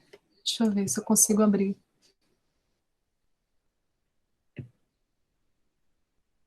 De Jairo Lima. Ser professor é ser professor é a fé e a certeza de que tudo terá valido a pena se o aluno se sentisse feliz pelo que aprendeu com você e pelo que ele lhe ensinou. Ser professor é consumir horas e horas pensando em cada detalhe daquela aula que, mesmo ocorrendo todos os dias, a cada dia, é única e original. Ser professor é entrar cansado numa sala de aula e, diante da reação da turma, transformar o cansaço numa aventura maravilhosa de ensinar e aprender. Ser professor é importar-se com um outro numa dimensão de quem cultiva uma planta muito rara que necessita de atenção, amor e cuidado. Ser professor é ter a capacidade de sair de cena sem sair do espetáculo. Ser professor é apontar caminhos, mas deixar que o aluno caminhe com seus próprios pés. Maravilha, excelente referência aí. Gente, muito obrigada. Então, estamos encerrando aqui com uma pequena demora, mas é porque a roda foi tão profícua, foi tão maravilhosa. Agradeço as pessoas que puderam ficar aqui passando fome com a gente nesse horário do almoço. À tarde teremos oficina de produção de sequências didáticas, também com egressos do PIBID, que tanto do IFB quanto do UNB. E essas sequências didáticas pensando sempre o foco do problema social. Então, produção de sequências didáticas a partir de problemas sociais, ou seja, a educação aí como uma forma de superar essas questões. Nossa semana só termina no sábado. Vocês já votaram nos vídeos da Feira de Países? Se não, acessem lá o Redescobrir Laboratório Tecnologia e Diversidade no YouTube e votem, porque a gente vai ter a premiação no sábado, num sarau de encerramento. Além disso, teremos muitas atividades ainda hoje à noite, então fiquem ligados, acessem o site do Iven 3 do nosso evento para a programação. E é isso, pessoal. Então, bom almoço. Muito obrigada, Luísa. Muito obrigada, Andréia. Muito bom rever vocês. E que alegria. Falei da alegria de reencontrar, né? Que alegria de reencontrar hoje, depois de tudo isso. E eu lembrei quando você falou ali no comecinho, eu lembrei de uma conversa que a gente teve. E eu acho que eu cresci muito com aquela conversa. E eu vejo que você cresceu muito com aquela conversa também. Então, parabéns pela mulher que você é. Parabéns, Andréia, também, Conceição, Marcos e todos os que estiveram aqui presentes. Um beijão. Tchau. Beijo, obrigada. Tchau, tchau.